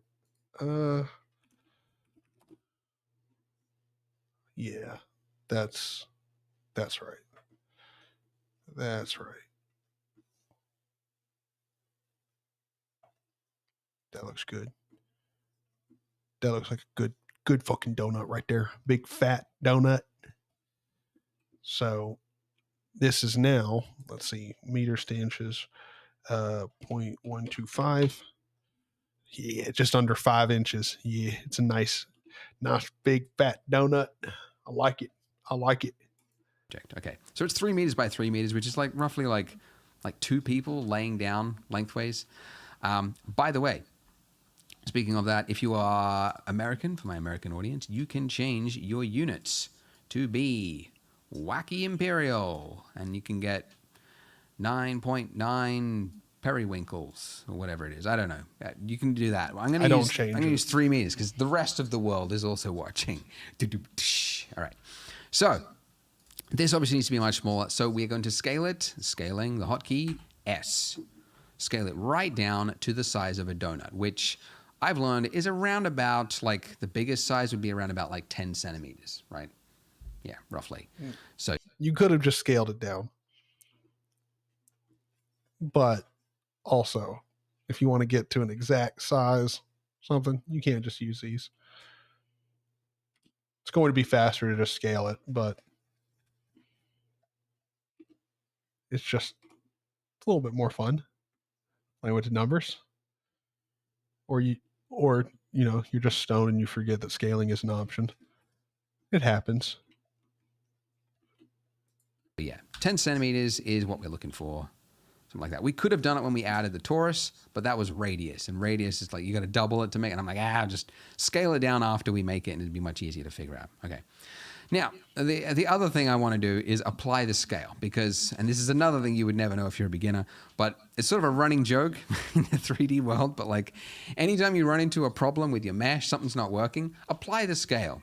Because if your scale is wrong, other things tend to perform wrong, like modifiers and other things like that. So this scale here should pretty much always be 1 if you can, try to make it always 1, roughly speaking. So to apply your scale, you go Control A and then hit scale. Okay, so Control A for apply, and Control A, you can also apply all transforms, which is location, rotation, scale.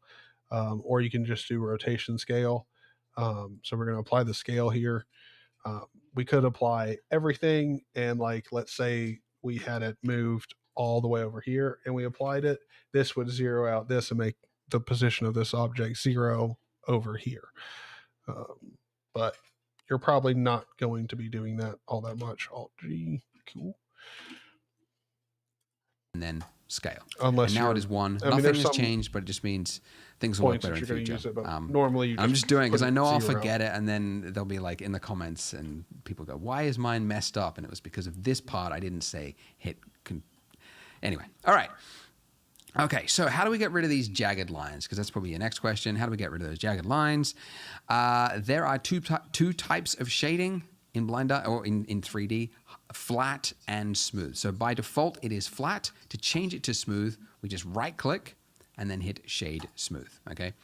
And when we do that, it is basically like for these faces here, it has taken, instead of treating each face separately, if they're an adjacent face, it is basically like for the or in 3D, flat and smooth. So by default, it is flat. To change it to smooth, we just right-click and then hit Shade Smooth, okay? And when we do that, it is basically like for these faces here, it has taken, instead of treating each face separately, if they're an adjacent face, it's going to like stretch the light across. It's going to treat it as if it is one continuous face rather than two faces. So for organic objects, which means length, things that are flowing essentially, or rounded things maybe, you generally want smooth things, and then for like architecture or hard surface things, you want flat things. So Shade Smooth. So we've got rid of that. That's good. Now you'll notice that it has not fixed the silhouette of our object. So if we go over here,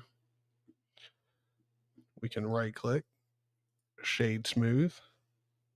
There you go. Our donut becomes pretty damn round. And because our resolution is pretty good, the object is not very blocky on the edges. It is somewhat, but not very.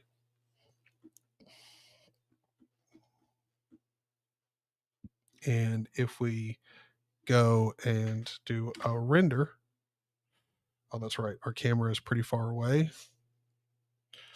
So let's do mod Q, and we're also going to throw a material on here. Let's do, we'll call this donut, and we'll give it a color of like more of a donut. And now let's go and grab our camera. And we're gonna grab, and I believe Z, and if you press it again, it's gonna go in the forward direction, like wherever up is to the camera, and this camera is, the Z axis is going like this, so we can move that camera in, number pad 0 to go and see what the camera sees. So we need to move it in just a bit more. So G, Z, Z, and move it in. There we go.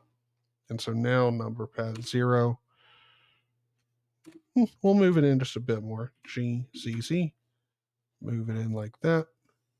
And 0. There we go. Now if I do a render, there we go. That's what our donut looks like right now in a final render. Looks decent. It's getting there. It's getting there. Okay, so Shade Smooth is a illusion. Okay, it's not actually adding any geometry, which is great because it's light, it's lightweight, it's easy to work with. It's not adding geometry, but your silhouette will still be broken or still look jagged. The only way to fix that is to add more detail. It's something that games, that's kind of the thing. If you want to look at a game and go like, I wonder how poly this thing is. Like, look at the silhouette of a character or the shape of a building or something like that. And if you see jagged lines, you can basically see the mesh, like how high poly something is by the silhouette. So we can fix that with something called a subsurf operation, okay, or subdivision. And there are a few ways to do it, but the way we do it in Blender is with adding a modifier. Okay, so we click this little wrench. Or is it a spanner? Is that a spanner? It's a wrench. It's been a while since I got my hands dirty. Anyways, it's the modifier panel over here. And then go up and underneath add modifier, If you click it, you get a whole bunch of different options here. And the one that we're looking for is, I mean, you use it so often. I wish it was at the top, but it's not. It's down here, subdivision surface. So you click that, and you might see that it has now smoothed out ever so slightly. You can see that edge there, the jagged edge is no longer there. Or it is there, but it is less. So what is subsurf, or yeah, it's called a subsurf, even though it's called subdivision. Subsurf modifier, what it is doing is and I'm just going to temporarily turn this off by that little icon there, that's viewport. So if you uncheck that, it's disabling it for your viewport. And that one is for render, if you want to disable it for your render. Okay, so what it is doing is, you can see the edge there, right? If there are 3 points that make up that edge there, Subsurf is now adding in, it's doubling the amount of detail across the entire mesh, not just the silhouette, the entire mesh. Every single point, it is now adding another one. Now, if you do 2 levels, so levels viewport and render, you can probably guess, that's just one operation, okay? If I set this to 2, which is what you would see, yeah, set it to 2, which is what you see when you would render it, it's doing it again, okay? So it's, I guess the word's exponentially. It's exponentially adding detail every time you add this. So it's going to do it again and again and again. So obviously you don't want to go too high, because otherwise your render times would be crazy. And yeah, you just want to keep it as low as possible. So often I keep it 1 or 0 whilst I'm working in the viewport. And then for the render, I keep it at like 1 or 2 or something. Anyways. Yeah, and that just helps you get a smoother object in the actual render. And so if I click on my donut here, and I'm going to rename this, I'm going to just double click on it, type donut, and on the donut here, if I go down into the modifier and add a subdivision surface myself, so you can see it gets much more smooth here in the viewport. And if I do an actual render now, there's pretty much, you can't tell that it's not round at all. It looks perfectly round. Like, I mean, other than it being pixelated, there really is no telling it's not round. Beautiful. So, yeah. All right. Okay. So we're spending a little long on this, but I need to just give you some background on how to make things look smooth without really going high res. Okay. So as I teased before, this mesh is made up of little points, and we can edit those points and adjust things and whatnot by going into edit mode, which you can do by hitting tab on your keyboard. Okay. Another way is to go up to the top left-hand corner, change from object mode to edit mode. Okay. So tab is just a fast way to switch between those 2 modes. Another way, third way, because why not? Control tab will bring up the pie menu, and then you can enter into, along with just object and edit mode, but like texture paint and sculpt mode, and we'll do a bunch of stuff later on, but edit mode. Okay. So in edit mode, we can see that we're now able to see the skeleton roughly that makes up our mesh. Okay. Each of these little points here is what makes up our mesh. So these points are called vertices. Sorry, a single one is called a vertex. Multiples are called vertices. Always get them confused because it's got an S on it as well. It's like vertices, vertexes. It's not vertexes, it's vertices. Anyways, these little points make up our mesh. And on each of these points, if you've got 3 or more, usually 4 is the ideal one you're usually aiming for when you're making meshes, you can make a face. Okay, so if I just delete, I'll just hit X and I'll show you what it looks like without a face. Okay, so between each of these points there, I'll add another one with F, there is a face. Okay, so all the points together make up a face, and then that makes up your mesh. So what this means is that with these points, if I want to change the look of my mesh, I can take some of these points and I can move them. Okay. Hold on. We're going to take a quick break right now. I'm going to go grab a drink and let the dogs out. If you got to go use the bathroom, do anything like that, go for it. We'll be back here in just a second. I'm sorry for the abrupt change, but both the dogs, I realized, are waiting here to go out, and one's pregnant. So, gotta take care of them.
Dogs have been let out.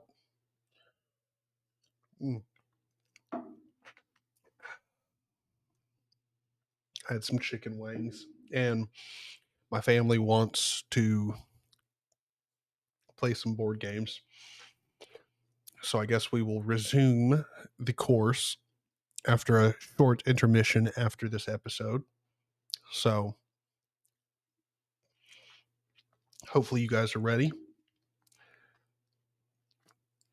Can I get a yay in chat that you are still with me and ready to go?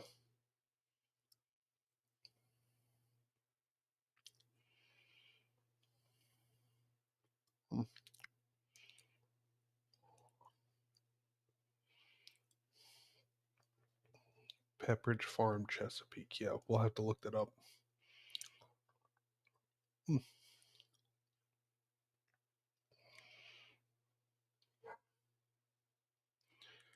Is anyone in chat ready to continue the video?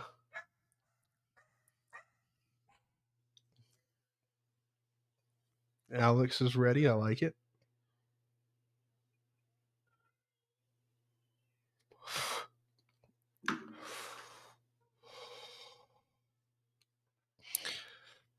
All right, boys, get ready.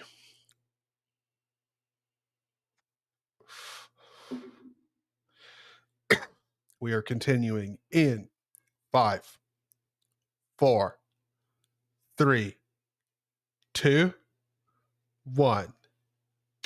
And you use the exact same hotkeys as you did before. So to move something, it is G for grab. Okay, so if I move this up and then go back out of edit mode to object mode, you can see as I move around, it's now got a little lump on it. Okay, pretty handy. So I could do that, right? I could tweak the shape of my mesh. Okay, so let's say like I wanted to, like make my donut look kind of like lopsided, or like add some detail, because this is necessary, by the way. Your brain, when it thinks about objects, because you've seen them so many times, it simplifies it in your head. You think of a donut as being round, but it's bumpy, it's lumpy. It was thrown in the fire. The guy who like made the dough, it was all lopsided. But in your head, you just think of it as a round circle. The digital world will always give you the perfect thing. So you need to go in and add those imperfections. There's an old quote, don't know who said it. Imperfection is the digital perfection. Yeah, I don't know. It's very, very true. So think of that. So anyways, we need to add some lumps to it and make our donut lopsided. So if we held down Shift, we could select multiple points, and then we could drag these out. I could do this. I could, slowly go through it. Now this is tedious, as I'm sure you can see. Clicking, lots and lots of clicking, little points. And that's really because that's not the way I would do this. What I would do is use a feature that you use all the time, and that is proportional editing. So if you click this little button at the top here, or the hotkey for that is O, turn that on and off. What this will do is that now when I rotate scale or hit G to grab and move it, now it's actually grabbing vertices around it and it is moving it together as a whole. Now by default, your proportional size is really high, okay? So if I scroll up, I can gradually bring the fall off down to what actually makes sense for my donut, okay? Now, this was actually a point, I was reading the comments on the last video, the last version of this I made, and this was a point that a lot of people got stuck on. If you can't see this ring here, just keep scrolling up, because it is there. If you see top left-hand corner, Let's go ahead and do it. So I've done this before. Let's tab over into edit mode, and then you can see our base mesh here. And we got all of our points here. Now let's go up here and click on the proportional editing, and let's click G and then scroll wheel up. There we go. And now you can see we kind of move, click escape. If we go over here, get a better look at it, G, scroll up, you can see we kind of get a different kind of look. So we'll have a reasonable sized little dent here, dimple in the donut. So now if I tab back over, you can see there is kind of a little imperfection in the donut there. Nice.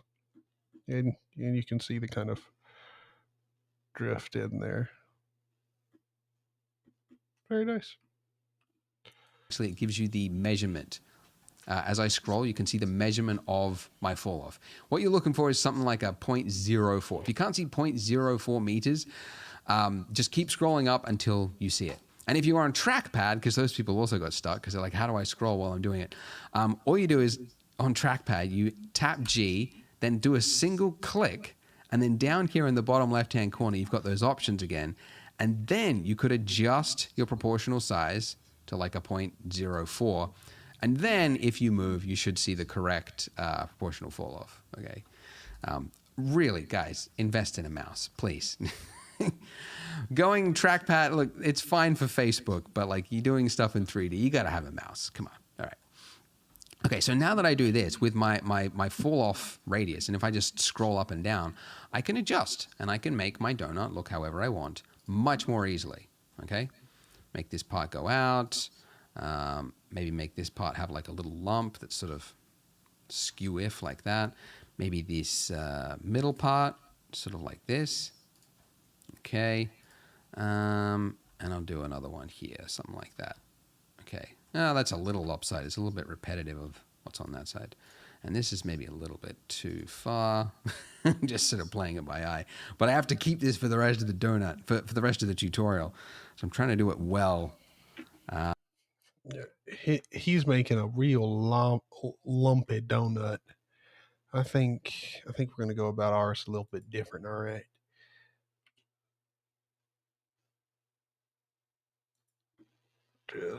Just tiny imperfections here on the bottom. I'm going to go G and go up just a bit.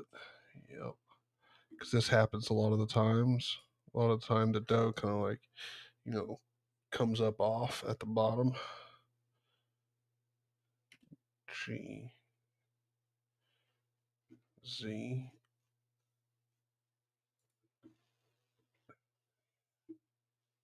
Perfect.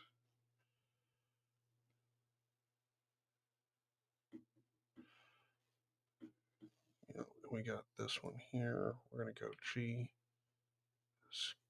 Take it up just a bit. Move it up there. Nothing major. There we go. Perfect. Then we're going to go over here. G. I'm going to bring it just up a little bit. So it's a little over risen there. Go over here. G.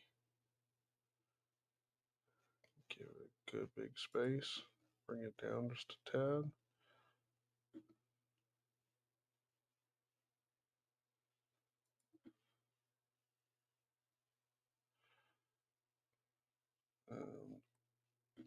Over here, G.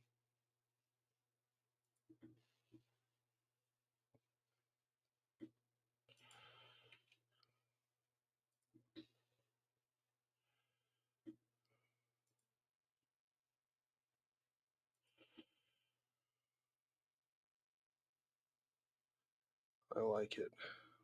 So tab out. Yeah. Not too wild. It's definitely not perfect, but not too wild. We do need to do, we need to go over and need to play around a little bit with the inside. So push that one back a little bit. Go over here, G. Drag it down and back. And this right over here, G. Pull it in quite a bit. Tab. Perfect. Now the center's not perfect. but it's also not bad either. Looks good. Sorry, the camera's a little bit in our way, but looks good. Looks good. We can also hide it from the view here. Camera, click that, hide it, so it's not in our way. And we can still press 0 to get the camera view in the scene if you want to, but at least we can't see it, so it doesn't block our view. Looks good. I like it. So we've got a nice donut. And by the way, analytic, if anyone ever doesn't respect the 3-second, 5-second rule, they're outie.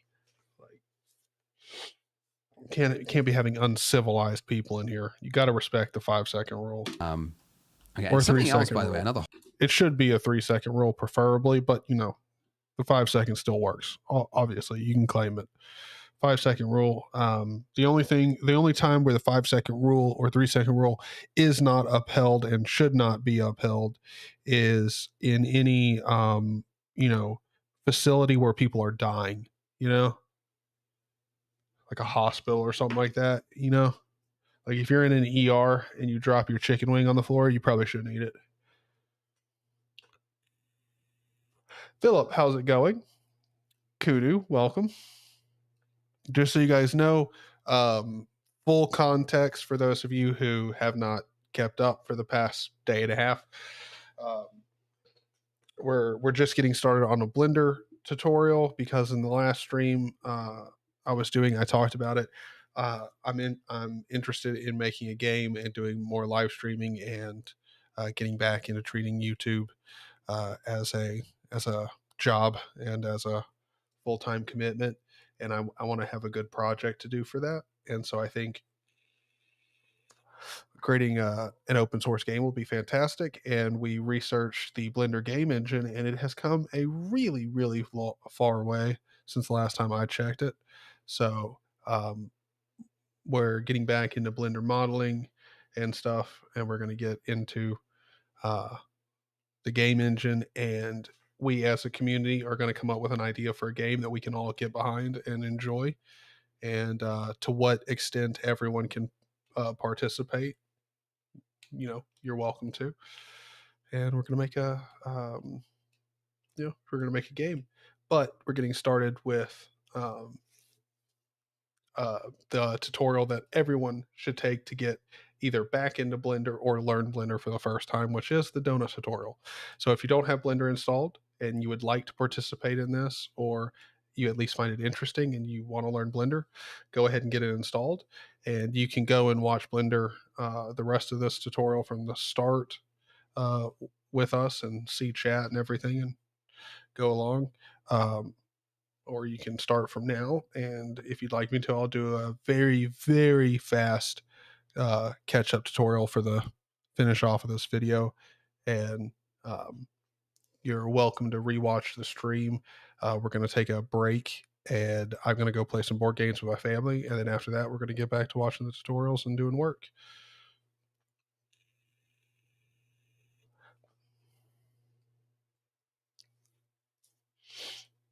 Well, I mean, if you end up making a plane asset, we might have a use for that in the game. So,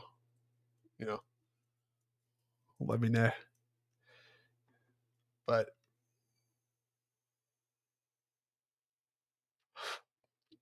yeah. So actually, I won't catch you up on this. If you do want to participate and help and get involved, I would just say rewatch this stream back through up until the point that you joined in. Afterwards, hang out with us, talk in chat, have a good time. And then just rewatch the rest of it up until the point that you hopped in. And that'll cover basic controls and adding in the donut shape and getting it to look nicer, at least a little bit nicer. And you'll get caught up to where we are. And then you'll be able to join in later on in a few hours. There's going to be another stream. So.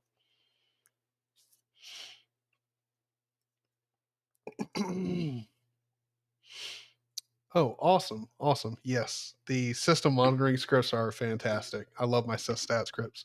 If you don't know what Philip's talking about and you're interested, I have scripts on my um, GitLab and they're absolutely fantastic. I have a key binding in Hyperland that loads up my system stats and it gives me my RAM usage, my CPU load, and my CPU temperature. So, yeah, it's pretty nice.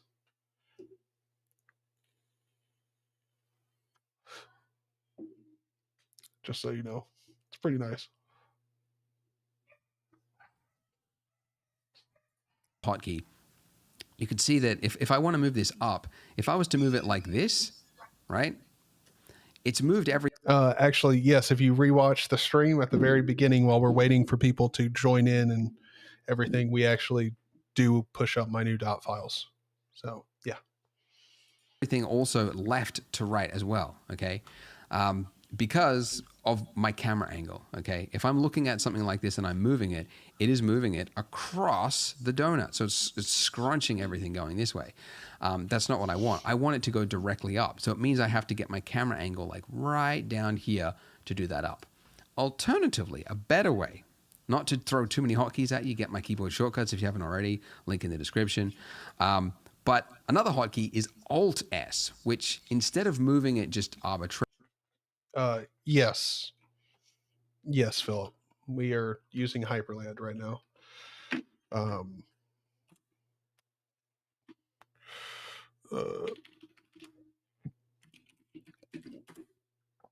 There you go.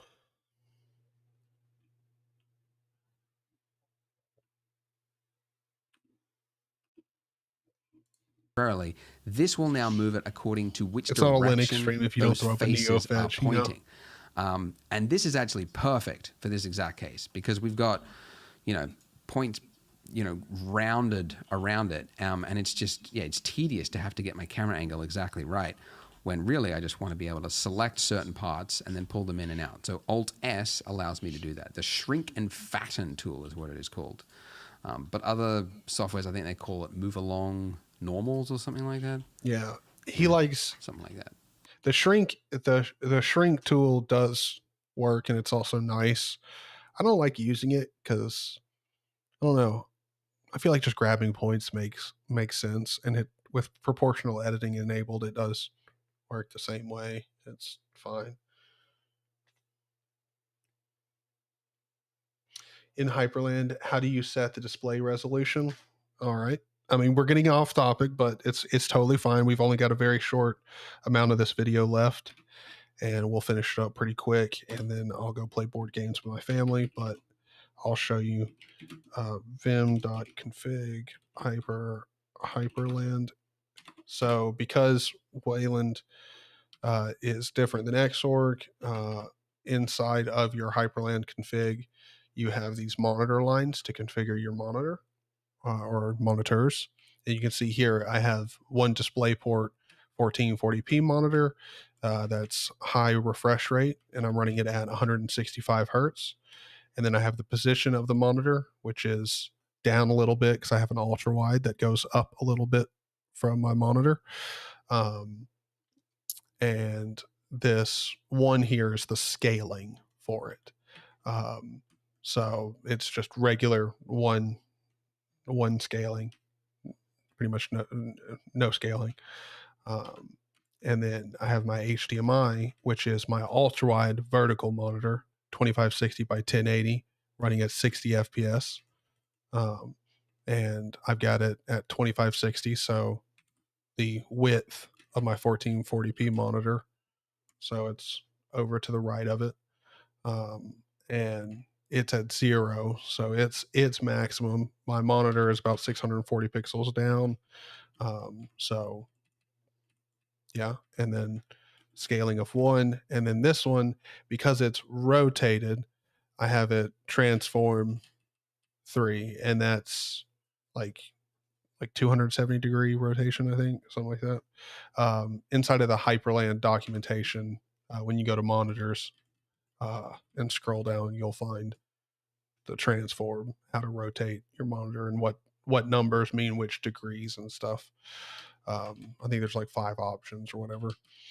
And then I've got my auto start applications, my environment variables, stuff like that. There you go.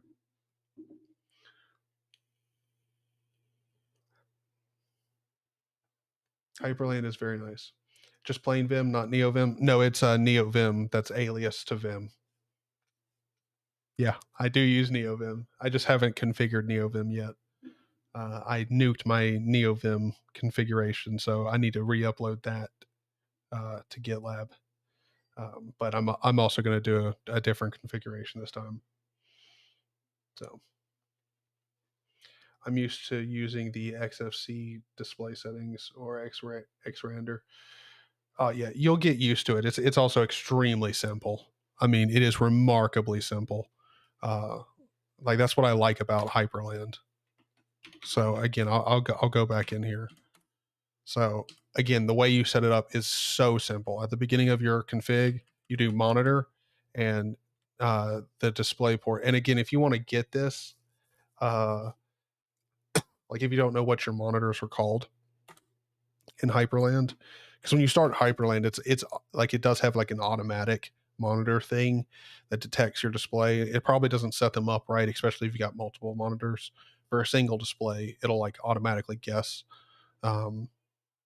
screen resolution and stuff, so it normally works just fine.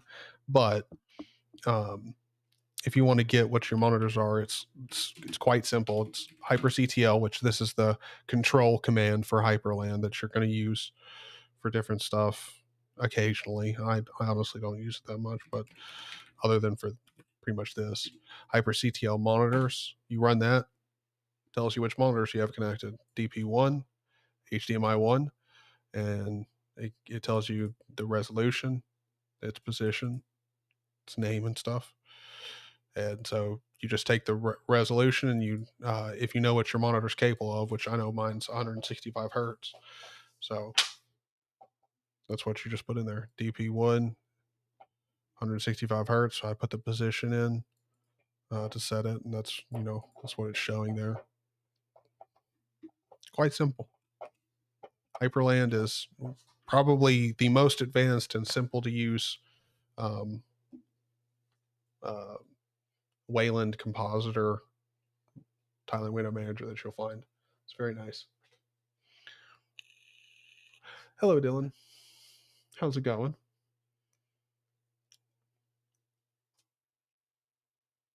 Ah, that's pretty nice.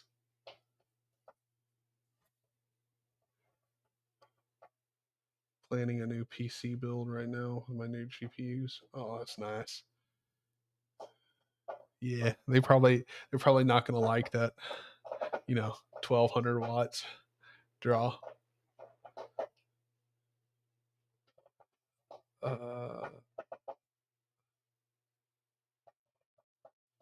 I'm testing it in a VM, but I couldn't figure out how to view it or set it.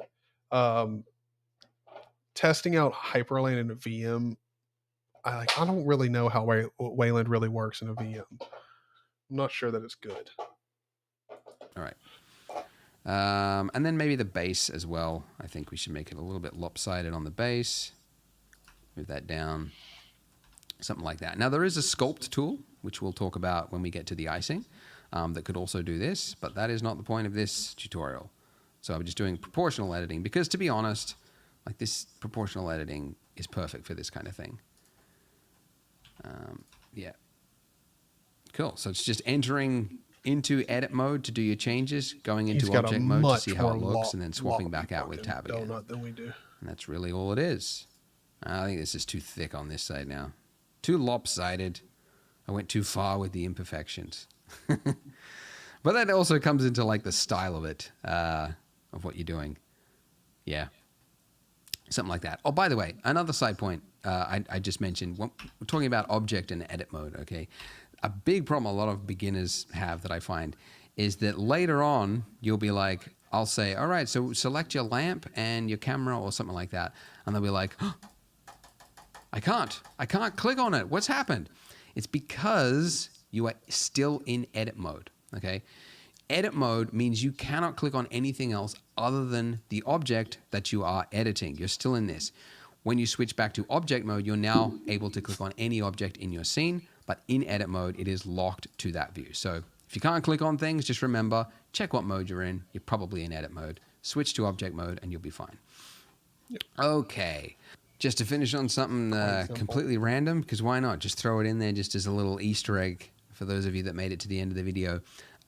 Is something cool. If you go to select, there's an option there for select random, and this will just select at random vertices on your mesh, and then you've got a little ratio thing you could change down the bottom there. Then, if you used Alt-S, you would basically make a lumpy looking donut. So it's kind of like a quick way. If you wanted to make a lumpy looking donut, you could do it that way. And also if you change the fall off type, okay, so this is that ring, that little circle that goes around it, right? If you changed it from the smooth one to sharp, then you would make it something else, like a spiky warped donut. I don't know. It actually looks better without the subsurf and like flat. It's like, no, it does not. Okay, I don't know what I was thinking with that. Anyways, all right, just something random to finish on. Okay, so play with your donut, get something that you like. Cool. All right, after this, we're going to move on to part 3 of the tutorial. To make render, but we're not going to go straight into it at all. So, boys, all of you guys who have watched this thing, thank you for being here. We're going to finish up. And yes, remember tab, switch between object and edit mode. And also remember in edit mode, you can't select other objects other than what you actually initially started out editing. If we go over here on the click on the light object, we can't switch over into edit mode on it. There are certain objects that don't have an edit mode, like a mesh or something like that. So we can do tab on this object and bada bing, bada boom.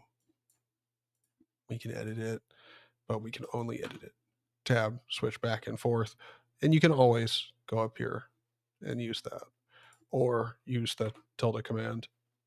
And you can choose, oh wait, no, is it shift tilde? I can never remember. Shift tilde, no, that's for the shift tilde gives you this nice thing where you can like rotate around like your locked position with your viewport. It's pretty cool, but not really all that useful. Damn it. Anyway, tab switches back and forth. Let's see. Go back over here. Pop up here. Thank you guys for watching. Yes, numpad 0 switches between the camera's viewport and yours. And this is much better than like if you want to check on how your camera is perceiving things, which I need to move my camera. But if you want to check and see how your camera is performing or seeing things, it's much easier to do that than actually do the full render out, because if your scene is pretty advanced, it might, the render probably is going to take a second before it pops up. So just for seeing things, it's probably going to be better to go in and check it out. And of course, I set up a material, which if you rewatch, you'll see that. So that's why the donut in the render looks nothing like it does in there. But yeah, the next one, we will sit down to do the next one here in probably, I want to say next couple of hours to 3 hours, like 2.5, 3 hours. We'll probably sit down and do the next one and keep going. So pretty much perfect for you guys who have, like, if you were late to the stream or whatever, you got plenty of time to go back, rewatch, catch up. And yeah. So, well, don't worry about the render process, because again, with this donut here, when we finish up with it, the render, especially if you want to do something nice, It's just like compiling. But to me, the one thing that I do like about like Blender and like modeling and stuff, compared to like software compiling, uh, once you're done with a project and you render it out, and you know it takes like, well, let's say you do a really nice one, and you've got a shit GPU, and it takes you like, all night, like 7 hours to render out your project. You still get something like much more pretty and like cool from a render than you do a compile.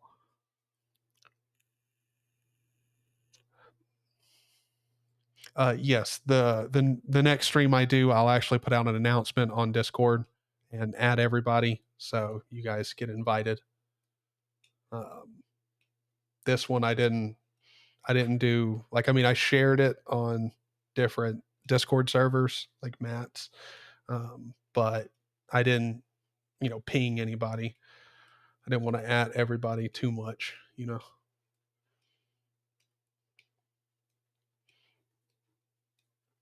Yes. NVIDIA, well, really, in all honesty, it's not just NVIDIA.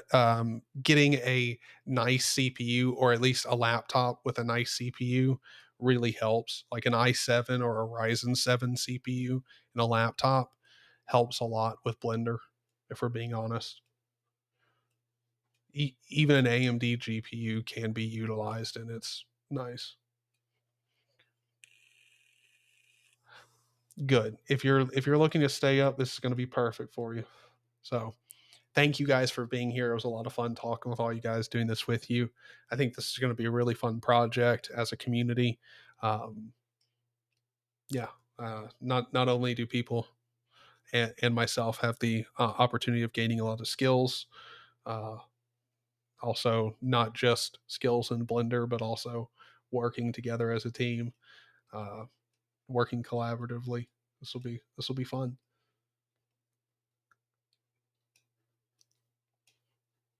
Look forward to hearing about it, Dylan. All right, everybody. Thank you guys for all being here.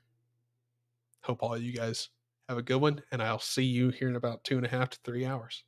Oh boy.